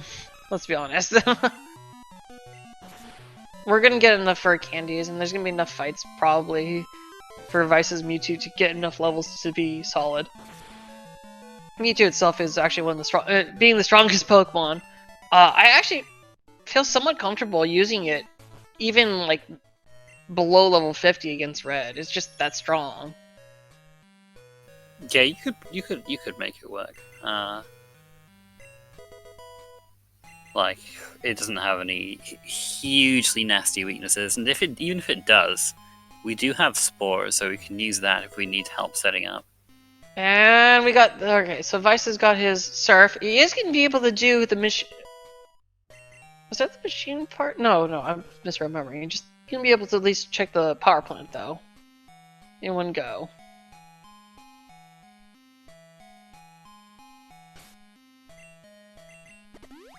Meanwhile, Rag is doing the Union Cave Plus checks. So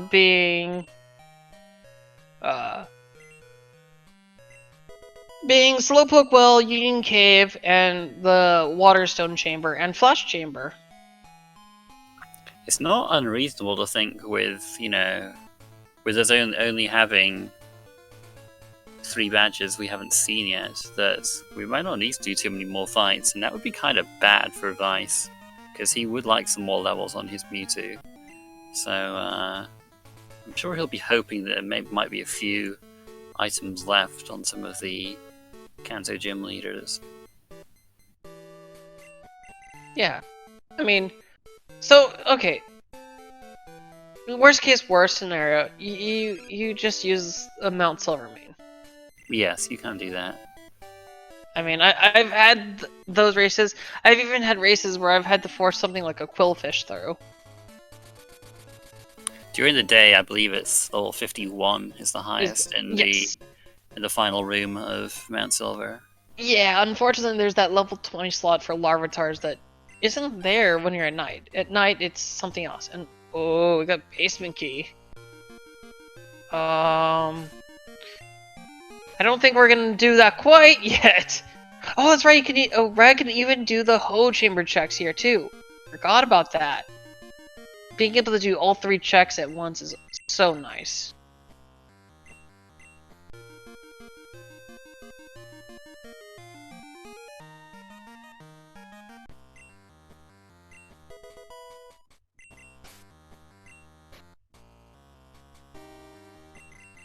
You know, this has definitely been a very good seed for our runners, relatively.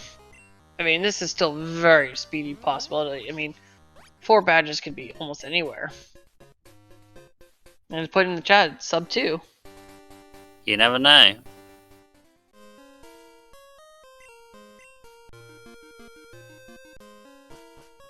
So this is very good. You got 4 checks in the Azalea plus the Union Cave plus stuff. I mean, I kind of slapped Slowpoke Well in with that just because it's right there. But yeah, this is intriguing. And remind me if I'm correct. Remind me. I don't think we've even checked the Mahogany Rockets yet either, which still has a fair number of checks still as well. Yeah, neither of them have gone over there yet. There's plenty more potential without having to do any of the tricky Kanto stuff.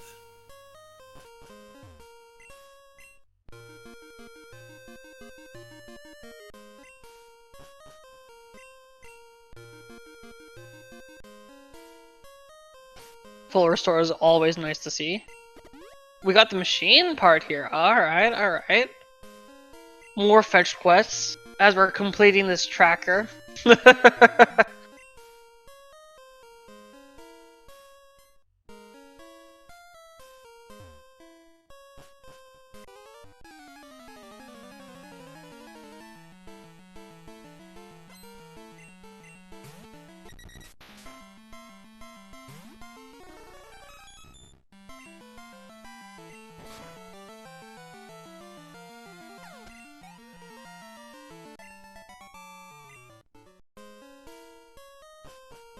Wow, now with that Glacier badge, we're down to only 2 unknown badges.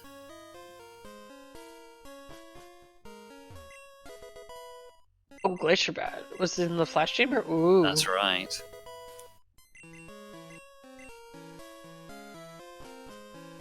Alright, we get to see the shiny today.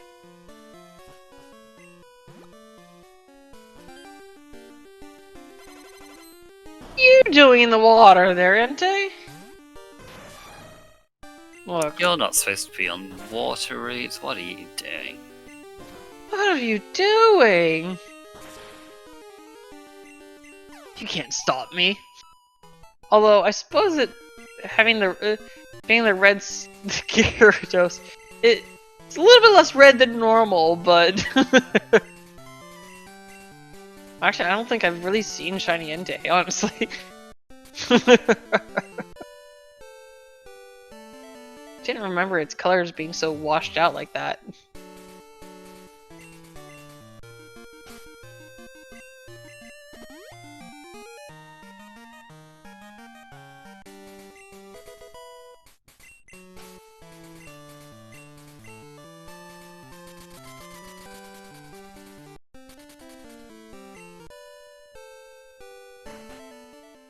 Alright, so this is really going to come down to a couple things. Is when Rag is going. Oh, I didn't notice that they got the Pokedex too. That's a cherry on top of all of these items that they've gotten. But it's really going to come down to when Rag checks Victory Road for his Cascade badge, and when Vice decides to check Dark Cave for that Soul badge.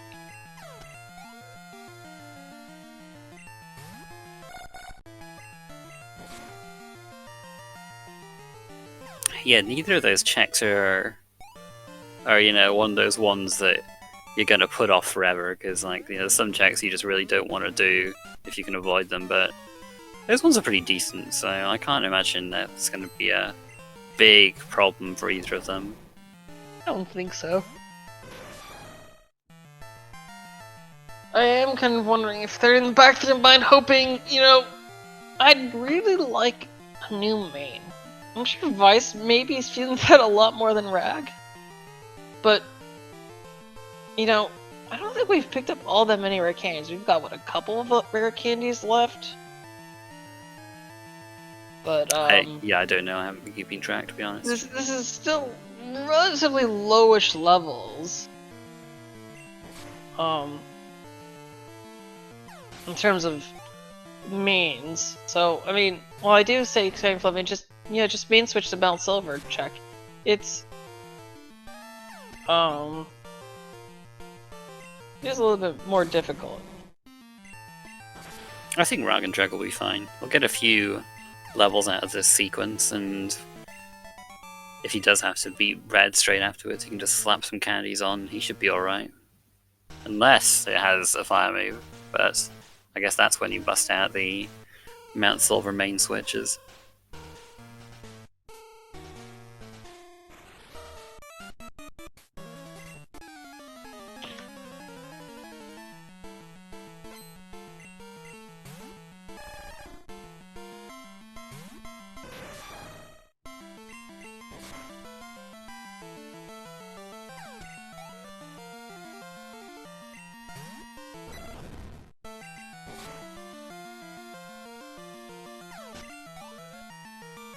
Yeah, this is a hard one to call right now. I know we often say that. I know we often say, you know, red can be the great equalizer, but I think for the situation these two are in, if we do find the last badge soon, it's going to be especially true because they are a little bit underleveled, and you know, Vice has got the disadvantage of being way lower leveled than Raagentreg, but Raagentreg has the disadvantage of having that 4 times weakness, so could easily come down to what Red leads with.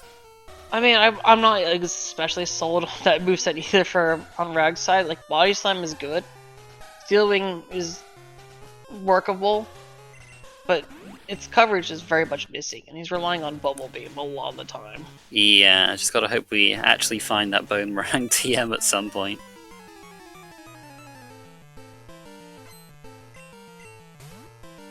Boomerang, Cross Chop, both would be good.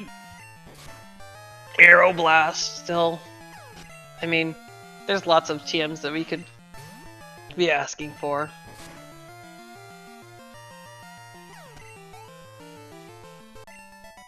Remind me, did Rag do Lighthouse already? Yeah, he has. Okay. I think I was looking the other way when he was doing, because I was thinking like, well, he's had the secret potion for a while. I was wondering if he was just waiting to do it if he hadn't done it already, but no, I think no, he did it with Scizor. Yeah. The one thing with the one thing with having a level like the high level is, I think switching the Scizor, as much as it wasn't something I necessarily would have done, I think it was still a very good play, because those levels do make a small difference versus Red. You know, even something as 4 levels, and honestly, the Tyranitar has what, 7 weaknesses compared to the 2 weaknesses from. So, the 1 weakness rather from Scizor, right? Just Just fire? Just fire, yeah. I think Tyrant has 6 before fairy. 6 before fire. Right. It's bug, fighting, ground, water, grass. And steel. Yes. Some of those being a little bit more scary than the others. Yeah, steel you rarely see, so that's not particularly scary. I mean, honestly, if Red comes at me with Iron Tail, I'll just PP stall it out. Yeah, it'll probably miss a few times as well, you know. I don't know about missing. Red's very good about hitting with moves that it really shouldn't be hitting. He shouldn't really be hitting with. Well, yes, if you reset enough times, you're gonna see a few misses anyway. Yeah.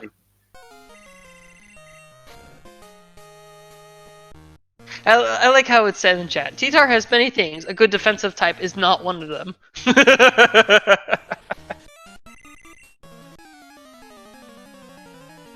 And let's be honest, so T-Tar has 134 attack. Caesar has 130 attack. 130 attack. So you're not really losing in the attack department. In fact, while you do have that massive weakness to fire, you're still serviceable attack-wise. And when it comes to Red, having a solid defense is good, because you need to be able to set up your X items.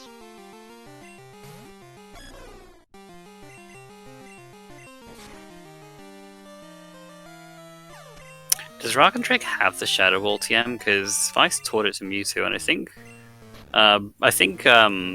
both Nidoking and Tyranitar came with Shadow Ball, so I don't think Raagentreg has taught it via TM. But I could be wrong.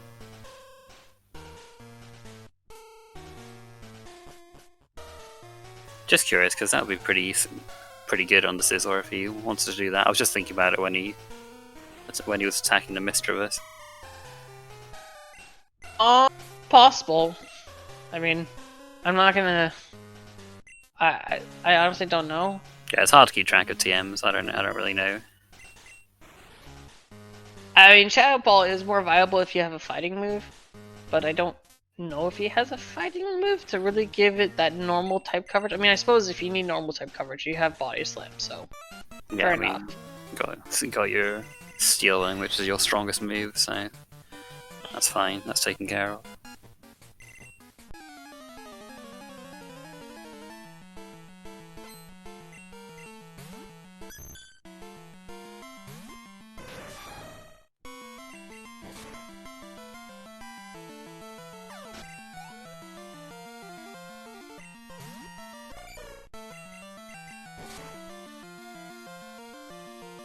I've seen Smoochum and Jinx on screen at the same time. Yeah. That's okay. Beautiful. Well, Vice is definitely going to appreciate this experience, though, from doing the Rocket hideout. Probably a lot more than Rack is, because he is on the much lower level, 10 levels lower, so.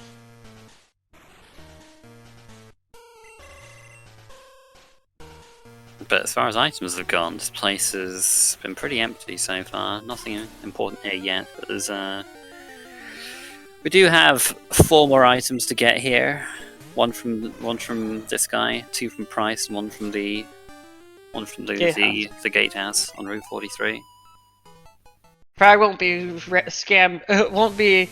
scammed this time. He's already paid the price.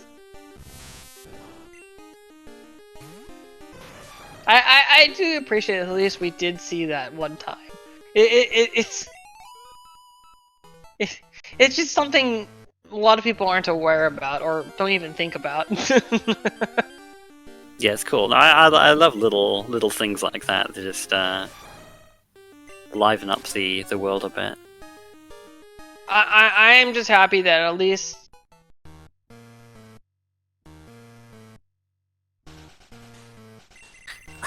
I feel like I'm saying I like getting stolen from in video games. Yeah. Just helping fund Team Rocket. That's all.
Oh yeah, definitely. So I think this is a good time to definitely shout out our runners here while we're in a little bit of downtime. So please definitely do follow both Vicendithas and Raagentreg.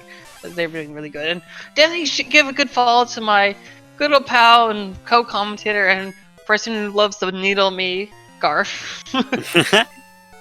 Yeah, follow Snowbar as well. He streams a lot of crazy crystal stuff. Yeah. If you want to watch bad gameplay, just watch me. Well, you've been like... You like to give everything crystal related a go, and definitely appreciate that you're like always on the forefront of experimenting with all these new things. Like I have to stake my flag in to being good at something before everyone else starts coming in and showing up how wrong I am. So we got absolutely nothing out of the rocket hideout sequence. Alright, so we got it looks like he's gonna be checking Victory Road, and then he's actually gonna be able to couple in never mind. I was gonna say he's gonna be able to couple in that solar beam to the location, but we're missing the critical whirlpool there. Could couple in the Elite Four if you want to go that route, but okay. I'm sure we're not going to see that. Nope. I mean, you never know. I mean, okay, so look. I mean, I guess I couldn't peek after doing my 1 hour in Victory E4, but one is trying to get down to the wire with so few chicks left, and you've had relatively fast seed.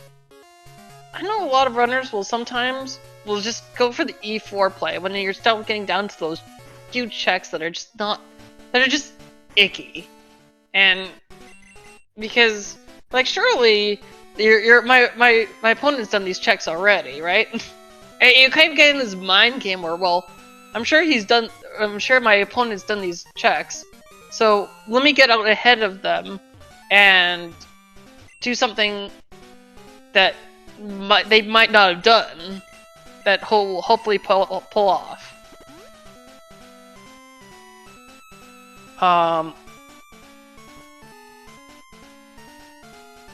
Okay. But call me crazy, Garth. Would you, in this situation, rather than E4, would you just risk the vanilla basement, knowing it's out of logic? It's 10 fights at this point. No, what? You're crazy. I would never do that. Lost your mind. But hear me out. It's 10 fights, but it's also like what, 7 or 8 checks? Now look, we got some nice Kanto gym leaders we can take on first. Kanto's so boring. I want the rockets. I want to hear that theme. You really want to take on all these optional trainers, huh? You'd rather you're saying that you hate Morty, but love the optional trainers in the basement. Is that really what I'm hearing right now? Maybe. I thought the reason you hated Morty was because of those. No, the reason I hate Morty is because the reason I hate Morty is because you don't need him to get into Tin Tower. I would just prefer to not deal with him.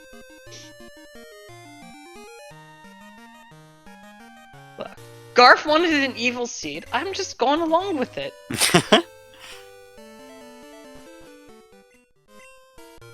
It's well, now that it's not worked out that way, I kind of want to see the low 2-hour time. Sub 2 is dead at this point, but you know, you can still get that low 2-hour.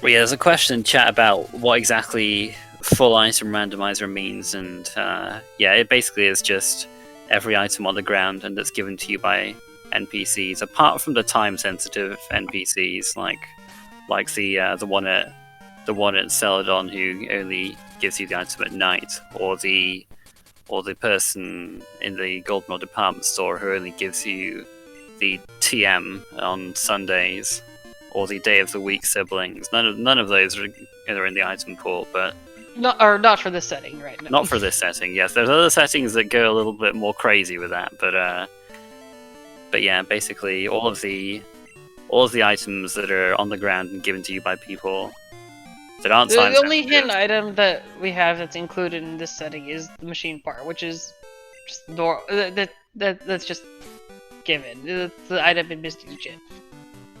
Yeah, that one technically is hidden, but you know that one gives you a key item normally, so just leave that one in there. Yeah. Yeah. So yeah, we have a nice fancy command for this actually.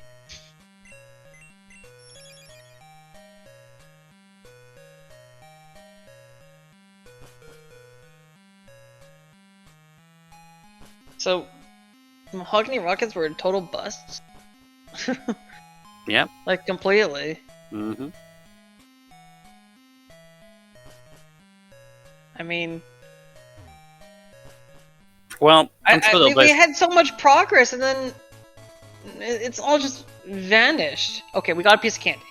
I'm sure these two will both be, you know, happy enough to have done it and gotten a bit of experience out of the sequence. Absolutely.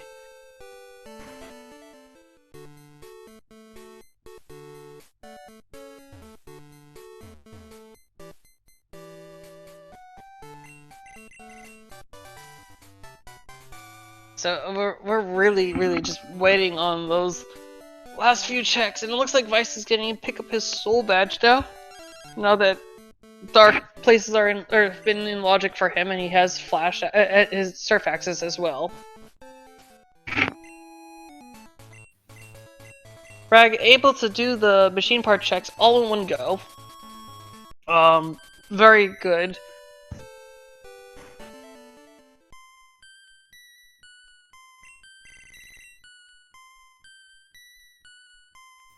All I saw was the guy laughing at us like, he thought I'd have a badge for you? Gahaha, no chance. You're gonna have to fight the Elite Four for that.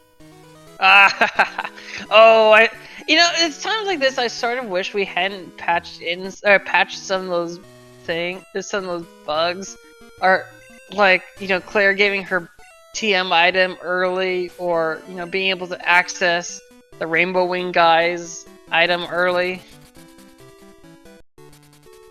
A nice synchronized fly.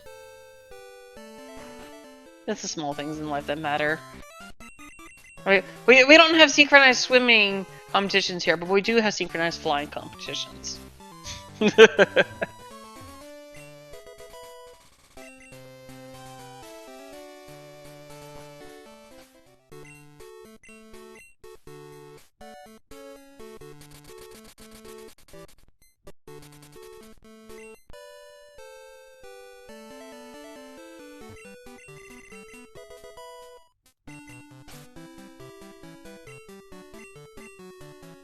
Alright, so checking the old man and then leaving. He's gonna go turn in this potion. Still trying to figure out how Jasmine dropped was getting the secret potion all the way in Mount Mortar, if I believe that was where it was. I mean, you know, that's why it's secret. It's hidden behind waterfall in a remote area. We got some evil suggestions here in chat. Whirlpool on E4 with both badges in Dragon's Den. That'd be pretty good. It's gonna be Whirlpool on the Elite Four, leading to the card key, leading to both of the badges being available in basement the whole time, and you were right about all this. You know, you're speaking the...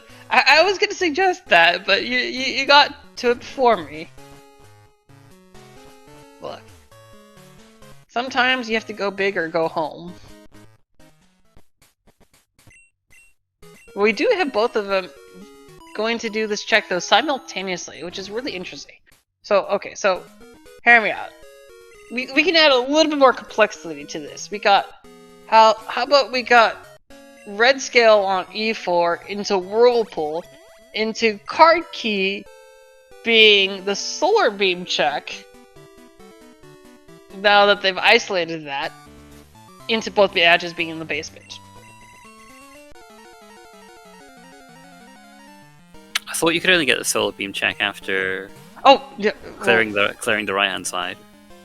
Solar beam. No, the solar beam check is the one that is on that Route 27. Oh, never mind. No, I was thinking of a sunny day. Yeah, solar beam. Yeah, sunny check. day is. Yeah. No, solar beam TM check is very interesting. Actually, it can be really trolly. Sometimes it can be waterfall, and you're just going, what? Yeah, just because you can access it from the other side.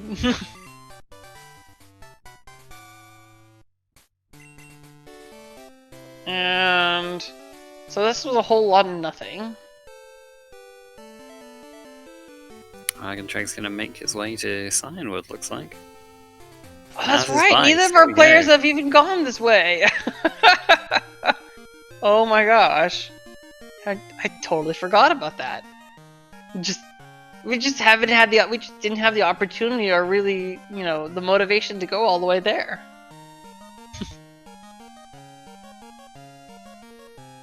I mean, we haven't had surf all that long, and strength, although came pretty close to it, so it was kind of on the bottom of our priority checks.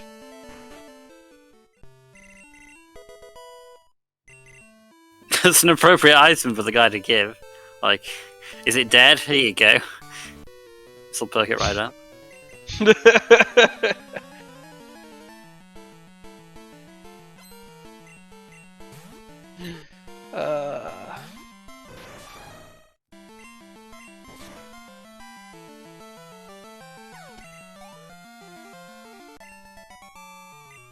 Yeah, none of these fights should be a problem from either of our runners. It's just trivial.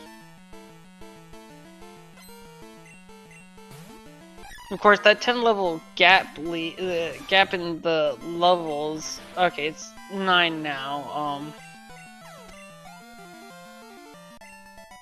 It does make a small difference, but you know, with Mewtwo's slow legendary experience gain, but it being low level means it takes less to level up than it does for Scizor to level up. Even though we do have the black-white experience on, it only applies to when you're lower level than the Pokemon you're facing. That's how it works, right? Where it's increased experience if you're lower level? I'm not sure exactly. I think it still applies if you're higher level than your opponent. At least in the original Black and White, I think that's how it works. But yeah, basically just yeah. If you're higher level, you get less experience. That's just how I understand it.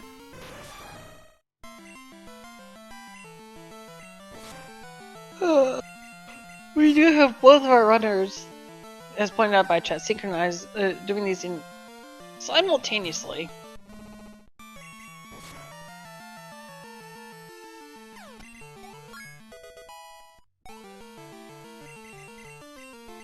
Conspore. Thanks, Scizor. It's exactly the move we wanted to see. We'll see Mewtwo's move in 5 levels. So it seems like, you know, Vice is able to go through it a little bit quicker because he's using the more accurate moves. Having that miss did slow down because Rag was a little bit ahead to start the fight. But then, you know, the battle went a little bit longer due to missing.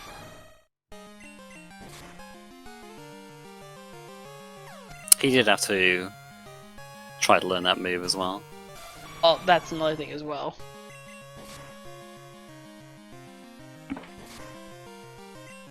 Ooh, cross drop from Lugia. I think Vice's Mewtwo's stats are looking pretty good overall. I wouldn't be surprised if it was higher on the stat side. But I only got a brief look. I don't normally know Mewtwo stats. when I'm running these things. It just I like the lore that Chuck would have just, you know, popped over to the Whirl Islands to get that Lugia. yeah. Alright, so we got Vice checking, Vice and Rag trading checks that they've already, each other has already done. Yes! Yes, yes, yes, yes, yes, yes, yes, yes, yes, yes! Oh, we got the bold play! I cannot believe what I'm seeing. The absolute madman is doing vanilla basement. Now, this is never logically required, but we have outlined some logic chains where it would be faster to do the vanilla basement. Like if you would have to do the Elite Four to get the card key to, get rid of all the trainers in here. Oh my gosh, I am so happy. Hey, when I do these commentating, I know a lot of people kind of just it's easy to just kind of shrug off what I say as memes, but it's the small things that I think is that when you're starting to get down to there, it's just sometimes you just want to make a big play, and I'm all for it. Is it optimal? I don't know, but when it's getting down to the icky checks, it really is the quintessence rando is rando, and so sometimes it's just the bold plays pay off.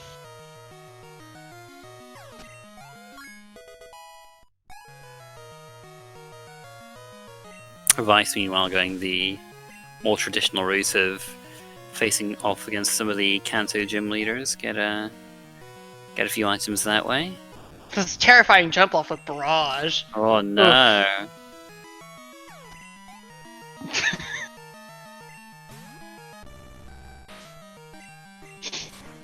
Oh no! And the scary Rhyhorn. Oh, never mind.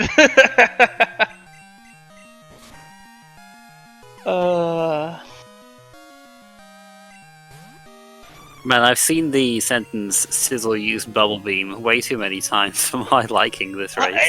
At this point, I would have slapped on Surf.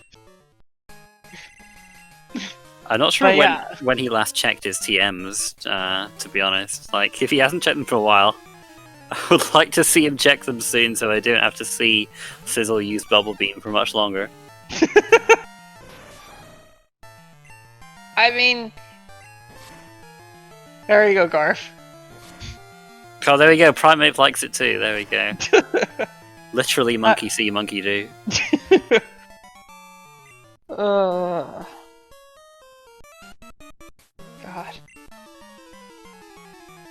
We're gonna be hearing this theme for a while, folks. Alternatively, I could change the... Yeah, maybe change the other one just so we can hear the Kanto Gym Leader music.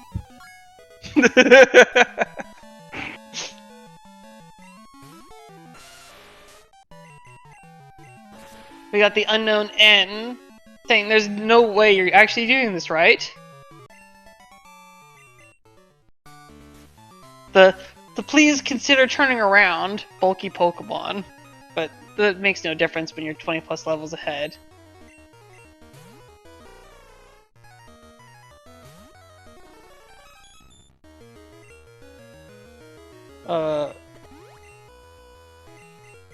Really confused with the Switch stuff. Cause I thought, were my eyes deceiving me? They hit like the 1 and 2 like multiple times in a row. No, he's just done one. He's just done 1-2-1 so far. Okay, it was just doing the fights. That's what it was. Okay. The T-Tar with the Earthquake.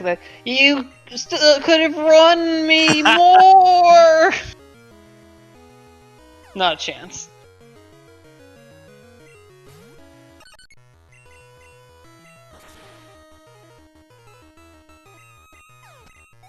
Vice getting a lot of use of the flamethrower and Aurora Beam. We got the Good Rod. That's a good item to find, right? Well, I mean, objectively I can't say you're wrong, because it isn't the name. It's just not the item that we seek. Alright. So we got Erica in play. This Erica play is very good still, because Erica's been in Logic almost the entire time we've been here. And it's 2 items, and you know, we've had several races to fight, specifically by when you just decide to fight Erica.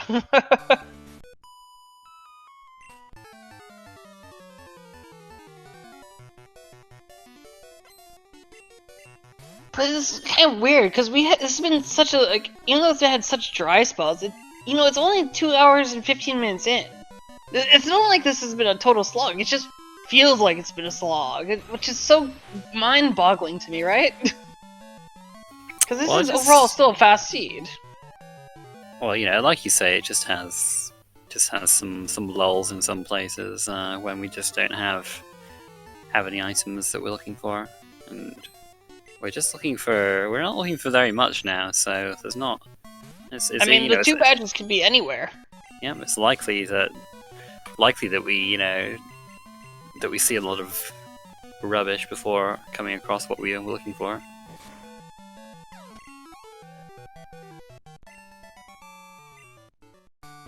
Alright, so first part of basement is no good. We still have several more. Although, okay, so Rag's done most of the fights. A lot of the fights are in this first room for those first 2 items.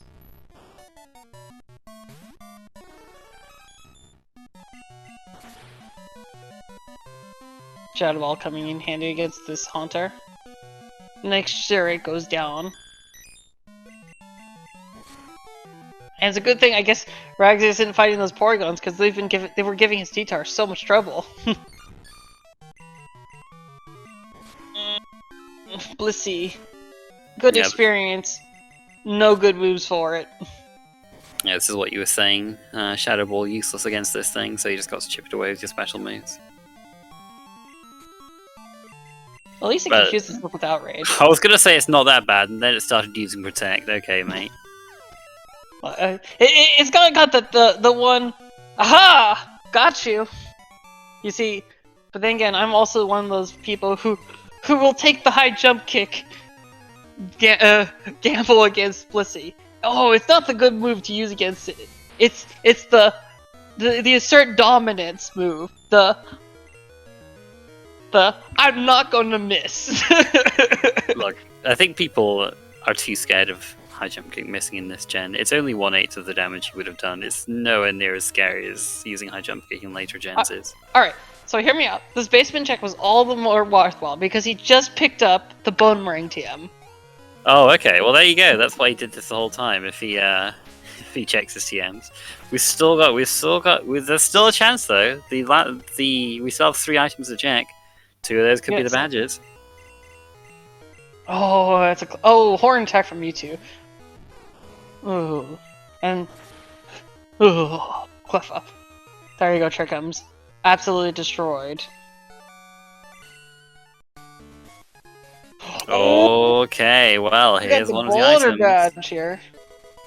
Oh, that is very good to see.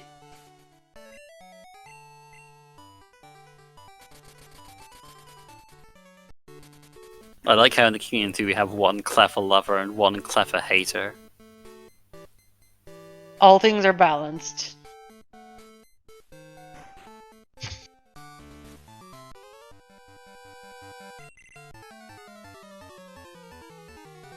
Item finder. Oh no! Basement Dream is dead. No! That's okay, Rag. You should have a place in my heart. Oh, what's this? Are we seeing soft sand girls now? Oh my goodness, it just keeps going. I love this. Okay, this isn't actually, we mean about soft sand girls, but it's not actually that bad when you have a Pokemon at a high level that should be able to just clear them out quickly. It is only 1 item though. It is 6 Pokemon for 1 item, but I mean, at least it's easily doable. It's just it's just kind of out of the way. Scyther using Bubble Beam. Those Pinsars are actually just the Just actually have the little cannons inside that shoot bubbles. It's just a Kingler in a different stance. Exactly.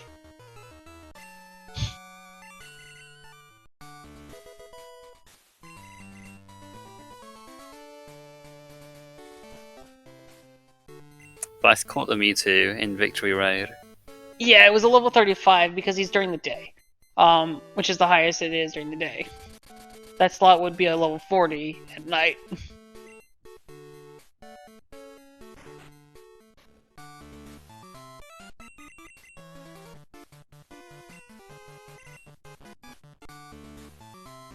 Alright, so we've already seen Nucky Bridge be nothing from Rag, but we haven't seen Misty yet.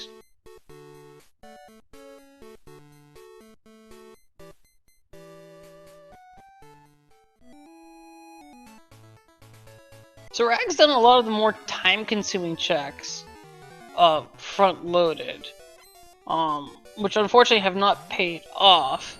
But on the other side, he's done these other checks as well. You were saying? You were saying? The rainbow badge!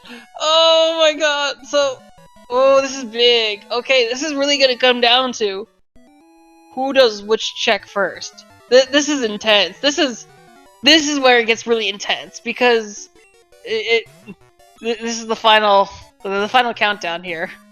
Wow, so Whirlpool and Card Key not required at all this seed. Goodness me. Alright, we got Rag. Okay, so you're gonna do Mono's now first. Ooh. I don't know when he's gonna do Erica. It might be down on his bucket list, or like really far down. It's kind of hard for me to predict where he's going to go next, having done some of these out of the way checks. He has because he's done the Nugget Hedge Maze. He might do Misty relatively soon, just because he's kind of partway there already. This is. I mean, his Sizzle's definitely strong enough to handle that. I would love some better moves on it though. Hopefully we see him at least check the TMs before going to red.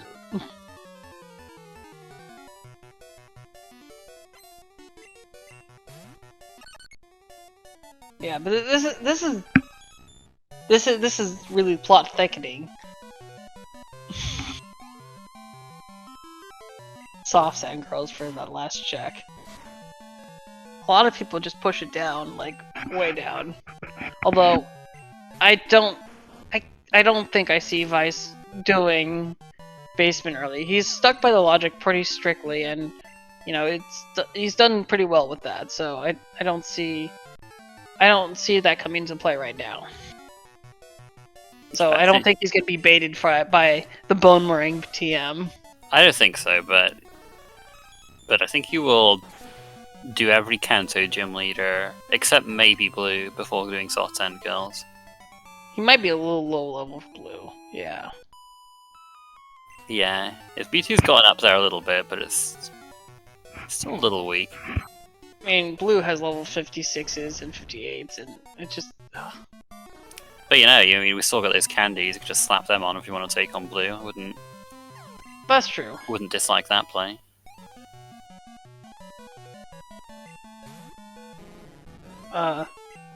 Yeah, so we got a leisurely stroll here for the item here. So you're not allowed to bike on the top, but you are allowed to bike in the basement. Remember, you can't bike on the ground floor because you might just fall into a hole. No, yeah, I mean it does make sense. I think it just no, it does. It's it just a little doesn't. bit weird. It's just like yeah, from an actual gameplay perspective, it's a little jarring.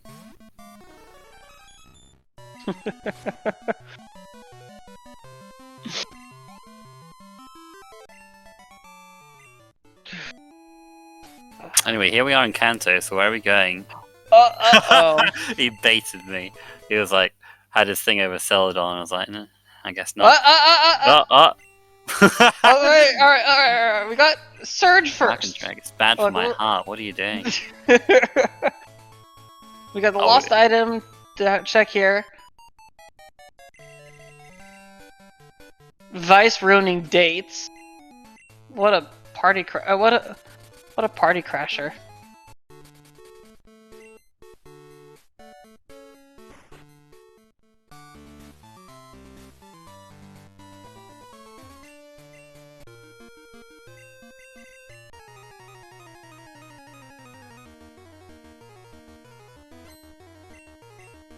Yeah, but this is, I have to say, this has been a really good match, and we've seen the good sides and bad sides of ignoring logic from Rag. You know, good side's getting surf early. Yeah. Bad side, going into basement for nothing. Well, you know, but it's still something you love to see though. People taking on these plays that you don't often see. Oh yeah, no, absolutely. I mean, I'm not gonna. It's as I said, I was advocating it for about 40 minutes ago, so.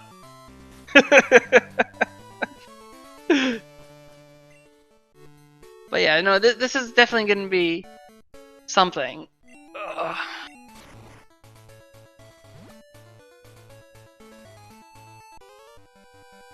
Yeah, if I just taking this fighting this training here, no, I honestly think it's I think the time comparable fighting this extra trainer as to trekking the whole rock tunnel again. I don't know. I just find that it's relatively comparable times, and it's just I'm definitely for, you know, how Vice is routing to the power plant the second time through. Like, yes, you're fighting an extra trainer, but you're not having to go through a bunch of extra rooms and whatnot and extra repels. Although he does have what, all those max repels? Yeah, I think either one's probably fine. Yeah. He's gotten very good use of it. I think he bought 41 max repels. He's down to 19 now. Well, Raagentreg is going towards some of the Kanto gym leaders, so yep. You know, we're seeing Brock first, which does scare me a little because that might mean he pairs this with a Route 4 play, seeing the kinds of checks he's gone for so far. Yeah, definitely. You know, this is still anyone's game. And this is not even to kick into account to red. We've had some good red fights, we've had some awful red fights, and we have had some legendarily bad red fights. So, it's not over until it's over.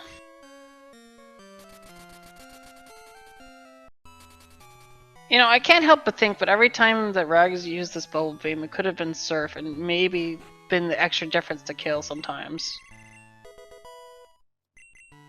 Just feels so bad to teach Surf to Sizzle, though. It does. It's Scissor's got what, special, space 60 special or something like that? Is it really that high? Jeez, okay, well. Oh wait, that high? It's higher than I expected, but I can't. But, it's not Taros bad.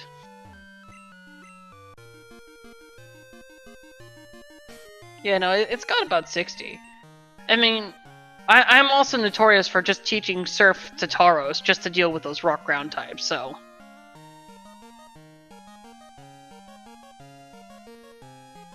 I have run. It was more for bingos, but I did run a Crab Hammer Ice Beam Taros because the best physical attack I could have was Fury Swipes or Fury Attack, I think. Okay, I checked. It's 55, which is still, pretty, which is still a little better than I thought it was, but no. Yeah. I mean, okay. So the Pokemon with the worst. Okay, the Pokemon with the worst special attack that isn't something like a Sunkern is Gligar with 35. And then tied in that big mass of second place is Tauros, Miltank, the Hitmons, and maybe Kangaskhan, I think, as well, is 40. I think Dodrio has like 60 as well, right? That's Dodrio has like 6. Dodrio has a respectable special attack, but I'm thinking about like the ones with 40 space special attack. It's not very often. I'll take a quick glance and see if there's anything interesting starting out there. But you were right about the play for Misty about Rag. Okay, well so he didn't do the Route 4 checks, but yeah, I did. Okay, I think Vice is going to the soft sand girls. I think Vice. This is. There's no way he's doing base. Here we go. No, you're no probably way. right. No way. I can't see that happening. He's been strictly going by logic. Oh, here it is. Yeah, there we go. Here he goes. Here he goes. Gills. Yep. Yeah, it's gonna be a while for Reg, just because it's Erica's gym, which is still extra what? 4. It's 4 fights. So.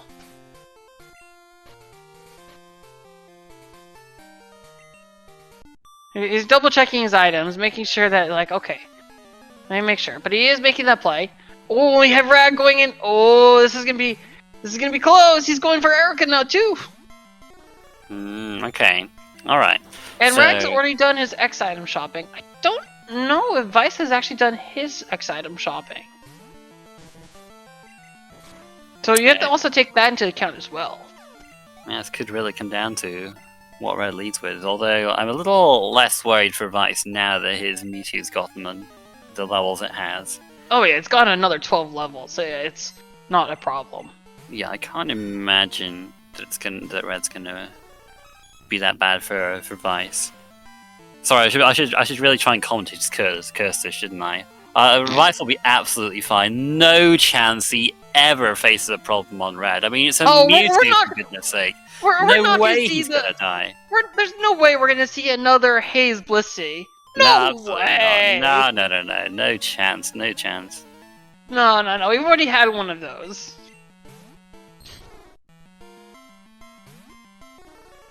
Although, if you really want to troll Vice, I think the biggest troll would be something like Umbreon, maybe, with maybe not Umbreon, but like I guess Blissey would be the best troll for him. Blissey or Snorlax. Double-edged Snorlax? Yeah, maybe. Anyways, we do have Go Mode for Vice at 2 hours and 32 minutes.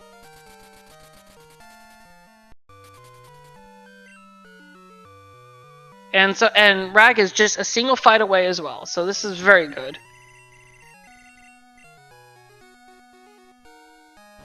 I guess Vice did do his... Did he already do his X item shopping? Looks like, or either way, he's just pushing through. Must have done it earlier, and I missed it. Well, I guess we'll see. Yeah, we'll see. Either way, it's gonna be not too bad, I think, for Vice. I'd be feeling pretty comfortable with a level 48 or level 50 Mewtwo. That's easily comfort zone. So. Yeah, no, it's gonna be a lot.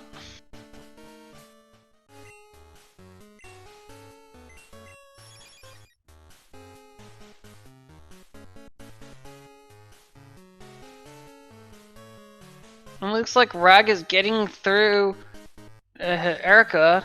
Not a problem. We might see Vice scrolling through his TMs one more time before the end.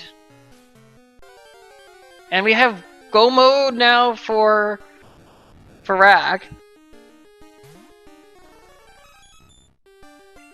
Oh, yeah. No problem. Alright, just gonna use... Oh, 5 rare candies. Oh, yeah, not a problem. And you're gonna level up after the first poke anyways. So... Yeah, that's not an issue. You just get his setup items, check the TMs... Teaching Tri-Attack over Shadow Ball. Yep, very good. Able to hit that Blissey. And get the status things. I think we're pretty good. Yeah, we're alright. I think It might Bone have might have even gone- been better, but Yeah, that's what I was thinking, but, you know, I don't think it'll Tri-Attack... make a difference. He'll just be setting up X specials anyway. Yeah, I mean, Tri-Attack also has the... You know, this is the one time where Tri-Attack status things could be kind of good for baiting out Red's, Wow, there it is. Okay. And that's why you don't keep Shadow Ball. Alright, That's incredible. okay, we do have X items for... We definitely do have those X items. Outrage Blissey, actually, that... So, that is gonna hurt significantly. Blissey does have a respectable special attack. But... Alright, I get... Garth, you do it again! You're cursing... Well, it's not an unwinnable fight or anything. He just Oh no, this has is to get just... through it. Outrage is actually something that's not that threatening as long as you're not King Drop. I say that! Ooh, well, Raagentreg is right here now as well. This is going to be a really interesting finish. Is he going to check his moves? I think he's going to do the rare candies as well. Oh yeah, 5 rare candies. A level 60 is a nice one. Present. Yeah. Do that damage boost. Okay. Vice has said okay. Enough. So it's not using outrage this time. It's just presenting. Uh-huh. All right. He's gonna do those proteins. I guess. All right. All right. We do have.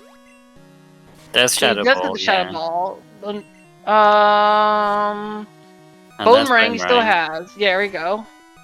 Up to not to teach it, I guess. He's not bothering, okay. Well, hopefully... See, this is a kind of a bit of a... The thing is, he can't really hit steel types with what he has. Did I set up a few X attacks there? Oh my god! 16,745 is Goodness me. Woo! Alright. But yeah, it looks like Scizor is going to have no problem setting up on Blissey. Oh yeah. No problem. Roll out Dugong. It's runnable.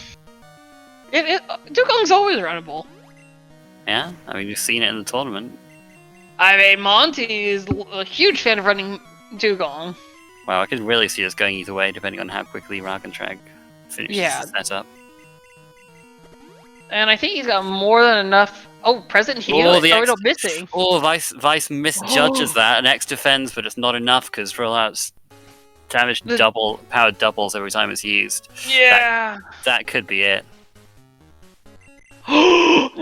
Oh no! We have... Okay. Okay. We got Vice doing flash strats. Wow. Goodness gracious. What even happened to gosh. Raagentreg? I mean, I completely missed what happened there. He got crit. Oh, jeez. Well, I guess, you know, he was only fair. being a little risky with the Blissey there, and betting that it wouldn't do that much damage. Alright, setting up plenty of X speeds. We do have some cutoffs, and I don't know how widely shared it is, but there are some nice cutoffs that Storm's at least prepared for this kind of thing. I can't imagine you need any more than 2 on Scizor. You might actually need 3. So the cutoff for 2 is 107 speed, and I don't think Scizor has 107 speed at level 60. So 3 or 4 actually is, I think, enough. There's no way you need 4 on Scizor. I think 3 at most. 3 is, I think, 80 something is all you need. So yeah, 3 X speeds, all you need. Oh, Blissey has Boomerang as well. So Good point from Vandio. Vice did teach Flash, but he had Spore that could have easily baited out the full restores from Red. Good point from Vice. Yeah. From Vandio in chat. I guess Spore is... I guess Spore is a little slower from that respect, but it looks like Raag is going with Scizor. Yeah. No problem. Just Steel Wing. Oh my gosh. Just don't run into a Steel type, basically. I mean... I don't want to see a Steel type. No Steelixes. May not even want to see Cloyster either. But... yeah, just going through. +6 attack Scizor. Wrecking House. Just Wow, clutch don't burn there mind from me. Mewtwo. This is an insane finish. Oh, but And- there we go. Goodness Yeah, me, so- what a nail biter. Yeah, I think we got the GG done from Rag, and Rag pulls off the win. The coin prediction going strong there. But yeah, wow, GG. Wow, and we have Vice finishing too. 39 seconds later. Wow, that's huge. Yep, that's what, anything less than a minute is really close in. This is one of our illustrating closest Vicendithas' matches. length. So GG. God, my heart is going. Goodness me, that was. I had no idea which way that was going to go at the end. Goodness gracious.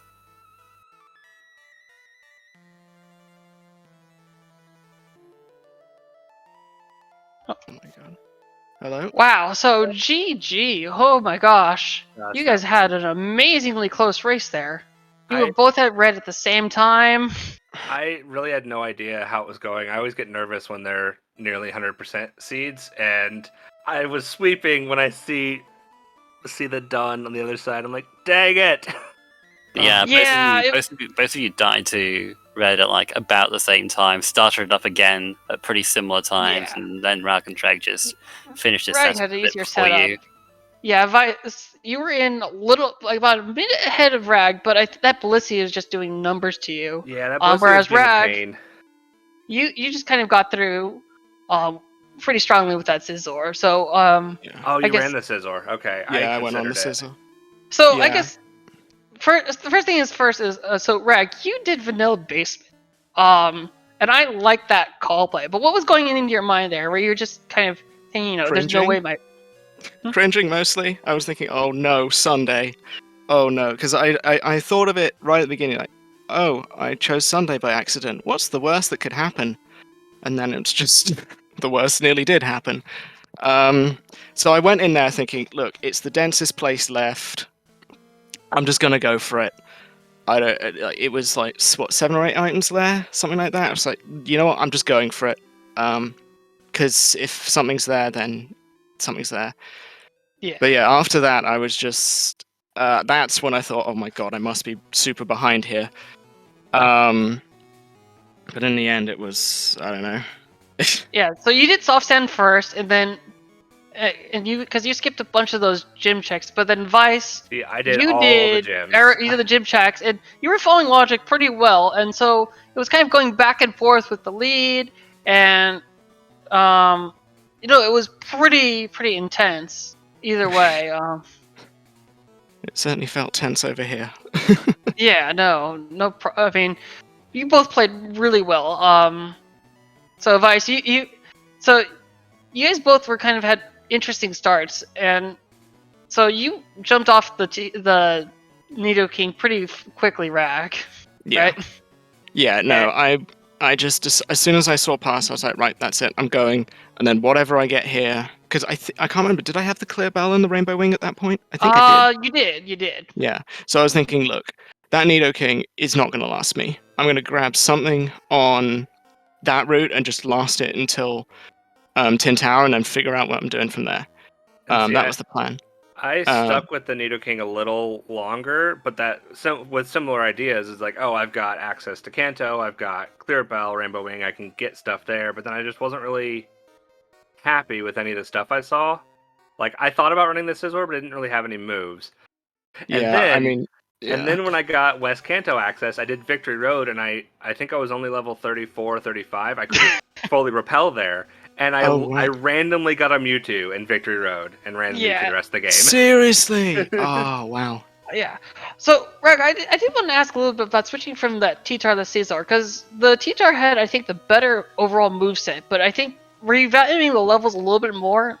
At that point, I was valuing the levels more, and also I thought, well, what was it? It had Aurora Beam and Earthquake were the two notable things I remember. And Shadow Ball. And Shadow Ball, yeah, that was the other thing. And I thought, yeah, that's okay, that's pretty okay. I wasn't sure, like, this is my inexperience showing. I wasn't sure how good T-Tar's special stat was, so I wasn't going to rely on just Earthquake. And then I saw Caesar 9 levels up and having Steel Wing as a TM, and I thought that's just going to have to do, you know. I believe And then Tyranitar has 95 special attack. So Yeah, it's so- pretty decent. It's actually You know, decent. but- okay. No, but I do like your play though, because your T-Tar was struggling on the defensive side, and so Yeah, Caesar was a no. massive defensive upgrade. It's definitely tough when you're underleveled, and Tyranitar has 6 weaknesses in this gen, so that's a little scary. And it's slow. That was the And other it's pretty thing I was slow, yeah. thinking. It's a lot slower than Caesar. I mean, Caesar's not the fastest thing in the world, but it was outspeeding nearly everything, so that's all that mattered. And I just stuck with the Caesar, and I was there was nothing else that really popped up. I mean, the Hypno was whatever. The Entei on the red the shiny Entei, that was a thing. It was slightly less red than normal. Yeah. No, there was nothing else that sort of stood up, and I'm just glad that I got Tentacruel as well, because I was thinking, am I going to have to run Tentacruel until I get to Tin Tower? And then I just gave it, I was thinking 3 more checks, and then I'll go. And turns out T-Tower was there. I was thinking, alright, well, this is probably good. And then that Porygon showed me that Tentacruel was better. So Yeah, that was a thing. Yeah, your Tyranitar died to a Porygon 2, and then a Porygon later on. It was just like the bane of Tyranitar's existence. Yeah, I'm sick and tired of the silly ducks. The Mecha Ducks, whatever you want to call them. Very sick and tired of them. Digiducks, there we go. I was very sick and tired of them at the end. Yeah, there's no question there. But yeah, can we just talk about how Flash was on the wrong side of... Yeah, so we were talking about that, and we thought it was really interesting conundrum, because you knew where Flash was, because you went out of logic for that, and then that led you to getting Surf much sooner, although you both got Fog Badge access at the same time. Yeah. Vice doing Janine just a little bit sooner. Yeah, but, I did not do any of the dark caves in the dark. I sometimes do. I decided not to this time because I had a lot of other stuff to do, especially with having such early fly. I didn't feel like I needed to do those so early. Well, I reckon that meant I didn't have surf until probably an hour and a half, an hour 45. Like it was a very late surf. Yeah. Yeah. And having, I think where was it? Was Plain Badge was on Janine, right? Yes. That's right. So as soon as I hit Janine, I was thinking, great, everything I've done is now in logic. I can relax. Because I'd done all those checks. Because I knew going to because when I went to Rock Cave, I was thinking, right, I just want a badge so I can go to Ice Path and figure something out there. Even though I knew it wasn't necessarily progression. Well, it was Surf, but it wasn't. But that was that's pretty big. I mean, Surf's huge, yeah, but I only went to Rock Cave because I was thinking, right, the only thing I'm missing is the badge. There's probably a badge there to get to Ice Cave, and then Ice Cave gets you to Flash, and everything's in logic and fits into place. But yeah, it's funny because I actually went for the go through the Rock Smash area precisely because I had Fly. Because I was thinking, right, well, I can get that item at the end, not feel like it's cursing me throughout the entire run, and fly back without having to do the Rival 1 fight and all the really, really long nonsense going backwards. Yeah. Interesting. So, Vice, you were doing a very completionist round. You were completing as much as you did. Rag, on the other hand, skipped Azalea for quite a while, actually. What was the crucial thing in Azalea? There was nothing. There. Yeah, no, I was because I mean, I love that you took the opportunity to make that play with Fly, and you actually skipped it for a very long time, and I was like, I feel like, you know, if I was running, I'd be so scared because what if I left something there? But it's easier to do that with Fly, I suppose. But it was really cool to see how you kind of held your nerve, as it were, in that, and kind of didn't go back there for a while. And I only went there once. It was when the things were really drying up, and I think I think it was just Kanto badges or something stupid like that. Yes, pretty much. Yeah, it was just Kanto badges, and I thought, look, Kanto badges might be a pain for this season, so let's just go for the Azalea. And then nothing appeared, and I was like, well, what am I to do with myself? I mean, Yeah. Vice. On the other hand, so I know we're talking, but Vice, your checks were very efficient. You know, you were getting through with that Nidoking. You, although I guess, can you a little bit talk? I guess you were holding on to some of the TMs pretty long. Were you just not really thinking you would hold on to the Nidoking as long as you thought you were? Yeah, I thought I'd switch off the Nidoking a lot faster. That's why I was holding off on those TMs. I did teach the Fire Punch because I saw I had Flamethrower. I'm like, okay, I could teach Fire Punch, get some more coverage, but hold the Flamethrower for my actual main whenever I find it. And then I never found a main I like until that Mewtwo. But you did find that Mewtwo, and I did. we were a little bit nervous. You're like, it's level 35, and you know, at that point, I think you had like 4 badges left. Like, Yeah. was it going Red back could into have back? Red could have come up way sooner than he ended up being, and I was like a little Yeah. worried for you at that point. Yeah, the thing is though, it's like my Nidoking was only 35. That's why I found the Mewtwo, is because they were tied like same level. I think you were I mean, 34, yeah. Or 34. Yeah, Yeah. it was like the same. It was same level as what I already had. I mean, I could have still swapped. Actually, what I was hoping for, this was my plan, but it obviously didn't happen. Was I was hoping that I would get access to Whirl a lot sooner since I had the Silver Wing, and I was gonna Yeah. I was gonna I run was thinking whatever that it too. was. Yeah. Yeah, but you didn't like have the Glacier badge or No. Whirlpool at that point, so it Yeah, was... I actually never found Whirlpool. No, Yeah, me neither. Yeah, no, we never saw that. I mean, hang on, what's left for me? I've got the Root Foreground item, Sabrina, I did Sabrina, it's not her. Blue and Blaine. Yeah, we didn't see Blue or Blaine. I didn't do Blue, but it wasn't Blaine.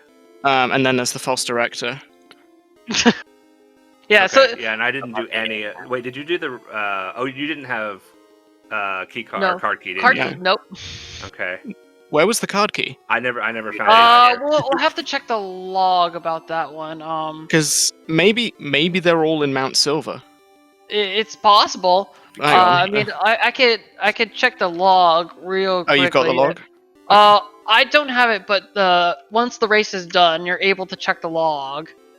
Card key was Whirl Islands, Yeah, then what according was to this, Whirlpool? and Whirlpool was Mount Silver. There It you was in go. Mount Silver. Alright. There you go. Okay then. Okay, it was So- Mount Silver. Dang. Yeah, so that Yeah, was. I didn't realize it could be there. I mean, I guess it. No, I it don't makes see any sense, yeah. reason. Yeah, I don't see any reason why it couldn't be there. I just didn't think about it. You know, this was very intense. Yeah, but when Whirl Islands and Claire, when none of that's required, then yeah, can be in Mount Silver, no problem. Yeah, I had Claire in the back of my mind the whole time. I think I was gonna go to Claire after Sabrina if Erica didn't turn up trumps. I think I was gonna do the False Director and Claire just Yeah, to no, gamble on it. You know, I liked your gambles, honestly, and I was talking about the hour I was 40 so mark. excited about the basement play. It was like you should have heard him. He was going. he was like talking about it beforehand, and he went crazy when you were going to the underground. It was. It was great. It got you the Bone Ring TM, which was because you taught Bone Ring really early on, and I think that was one of the more interesting things because, I mean, I guess Vice, you also found that sometimes the Shadow Ball, unfortunately, doesn't do so well against the normal types. Right, exactly, yeah. Because like, I just wanted to have. I mean, it's a fairly strong move, and especially for Mewtwo. But then it's like, I thought it was so funny. I taught over Shadow Ball before facing Red for the first time because I'm like, if there's a Blissey, I'm gonna have trouble. And it leads a Blissey. I'm like, oh my god, I'm glad I did that. You can thank Gar for that one. Yeah. Oh, Snowbird, did you see what I did just for you? Potentially. Which one? Which part? I talked to Douglas. I missed that. I was gonna say maybe you talk to Douglas for me. After I fought Price, I talked to Douglas just for you. Thank you, man. I love that. So that's a story I can tell at a different time because I don't want to totally distract from our runners. But this was an amazing race, and both of you played really well. I guess the only other question is, it was brought up in chat by you taught Flash to your Mewtwo at the very end. Did you think about teaching it Spore instead to bait out those floor stores? I missed that I had Spore. That's the honest answer. I like when I Oh, yeah, there it is. I was like looking real quick over my moves to see, do I have any other moves? No, flash. That was my thought process. I didn't notice that I had spore. No worries. I mean, this was still, I mean, very good. And so congratulations, both of you, on the race. And unfortunately, Vice, this is the end of the road for you. But Ra, Yep. you get to continue on. Well, Uh, as much as I'm excited about that, big props to Vice, because Vice is the one that develops the tracker, right?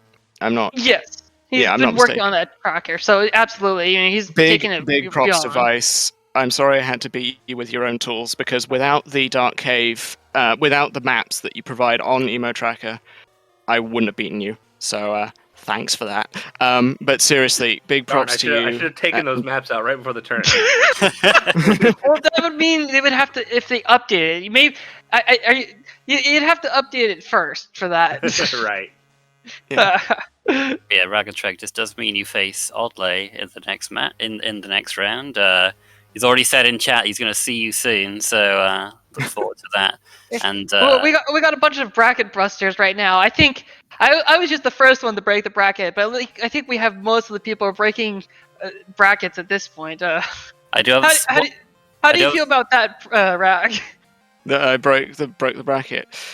I mean, look, the amount of I'm just glad that the amount of practice I've done over the past couple of weeks has paid off. Is all I'm going to say. Because going into my first match against oh god, I'm sorry, I can't remember his name. But when I went to the first match, I'd done a grand total of one start to finish rando. Oh, was it like Wing or? No, it wasn't Wing. Wing beat me in the second match. It was I'll have to take a look. Socket. Yeah, Socket. Yeah. Yeah. So going into that game, I had very little experience. I had one full round done, and I'd done the starts to first 2 hours of a couple of seeds, and then after Vice's game, not Vice's, Wing's game, I went back and I've done. Oh jeez. Well, let me just tell you how many seeds are in my folder since then.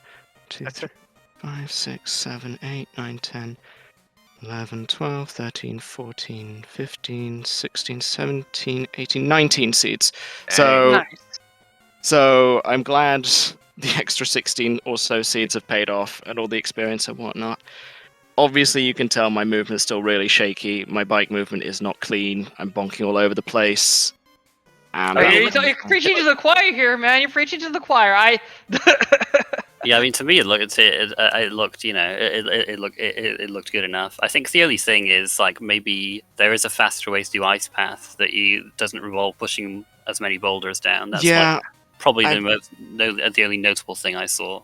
Yeah, and remembering to click Saturday. I think honestly, Saturday, Sunday, it doesn't make as big. I think the other thing is also I think the only other thing that besides the Ice Path movement, I think is. With the Route 38, you're going through the grass on the way back, and you may, but when you're going from the backwards route that you're doing, you can just kind of hug the bottom, or you can just go around the bottom and skip that whole entire thing. But I think otherwise, you had 38 swear. left of Ecratique. Yeah, Ecratique to Olivine. It's the one going the horizontal route. Yeah, so if you just jump down, there's if you go down past that blue-haired girl. There's a ledge you can jump off, and if you go across the ledge there, you can skip by that rotator pretty simply. If you just go above him, you won't hit him. But yeah, with the Ice Path boulder, you just need to push down that top left boulder, and you drop down the bottom left hole. Top left. So you don't have to push down the other 3 boulders. Oh, it's only the top left boulder. Okay. Top left and go bottom right, bottom left. Yeah, because I've been doing that for ages. Because I know there was a shorter way of doing it, but I just didn't know. And now I know. Hooray! That will get me a minute back. Well, I mean, it's a small improvement. There's always room to improve, and Exactly. At the end of the day, it's anything can happen with item randos. So. Exactly that. Exactly that. Yeah, congrats again, Raagentreg, and yeah, congrats. There's plenty more item rando coming up this weekend. as well. Oh yeah, today alone we have 3 more matches today. This has been a real good one. Let me just kind of spout out. So we have PKMN versus Sasa on SpeedGaming 3, and we may or may not have a Spanish restream for that one as well. I'm not entirely sure. Yep, that's in 2 hours now. So that's at 2 o'clock Eastern time, which is going to be in 2 hours. And then we have at 5 o'clock p.m. Eastern time, we have Storms versus the original Smitty, right here on SpeedGaming 5. And then we're going to have at 11 o'clock p.m. we're going to have Ethan versus Wingage on SpeedGaming 2. So we've got 4 matches right off the back, and then we have another match as well tomorrow. We have Dirts versus Shadowfrost at 2 o'clock p.m. Eastern time. So stay tuned, and we have more matches coming up as we're getting through the bracket now. Any last words from our runners? You both did, definitely shout outs to both of them and follow both of them, as they've done really good work, and Vice has done an amazing job with the tracker and making it so much more accessible to everyone. Yeah, hoisted by his own petard in that sense. But no, seriously, thank you, Vice, and all the team that do make the trackers. It's why like semi-casuals like me can do what we do. Yeah. And of course, shout outs to Garf, who, for better or for worse, is a great duo with me. Reminded me of all my flaws, but also appreciating when we. Hofer, is that your main takeaway of me? Well, I think the main takeaway is apparently I love Mewtwo. Yeah, well, Who doesn't? we already we've seen it. We've seen hard evidence of that. Just saying. No, but thank you so much, and definitely shouts to all of them, and thank you for putting up with me. And all that sad. So I think that's it for me. Yeah. All right. Well, Yeah. thanks everyone for watching, and we'll see you next time. Bye. Yep. Thank you. Bye. GG. GG's again. GG.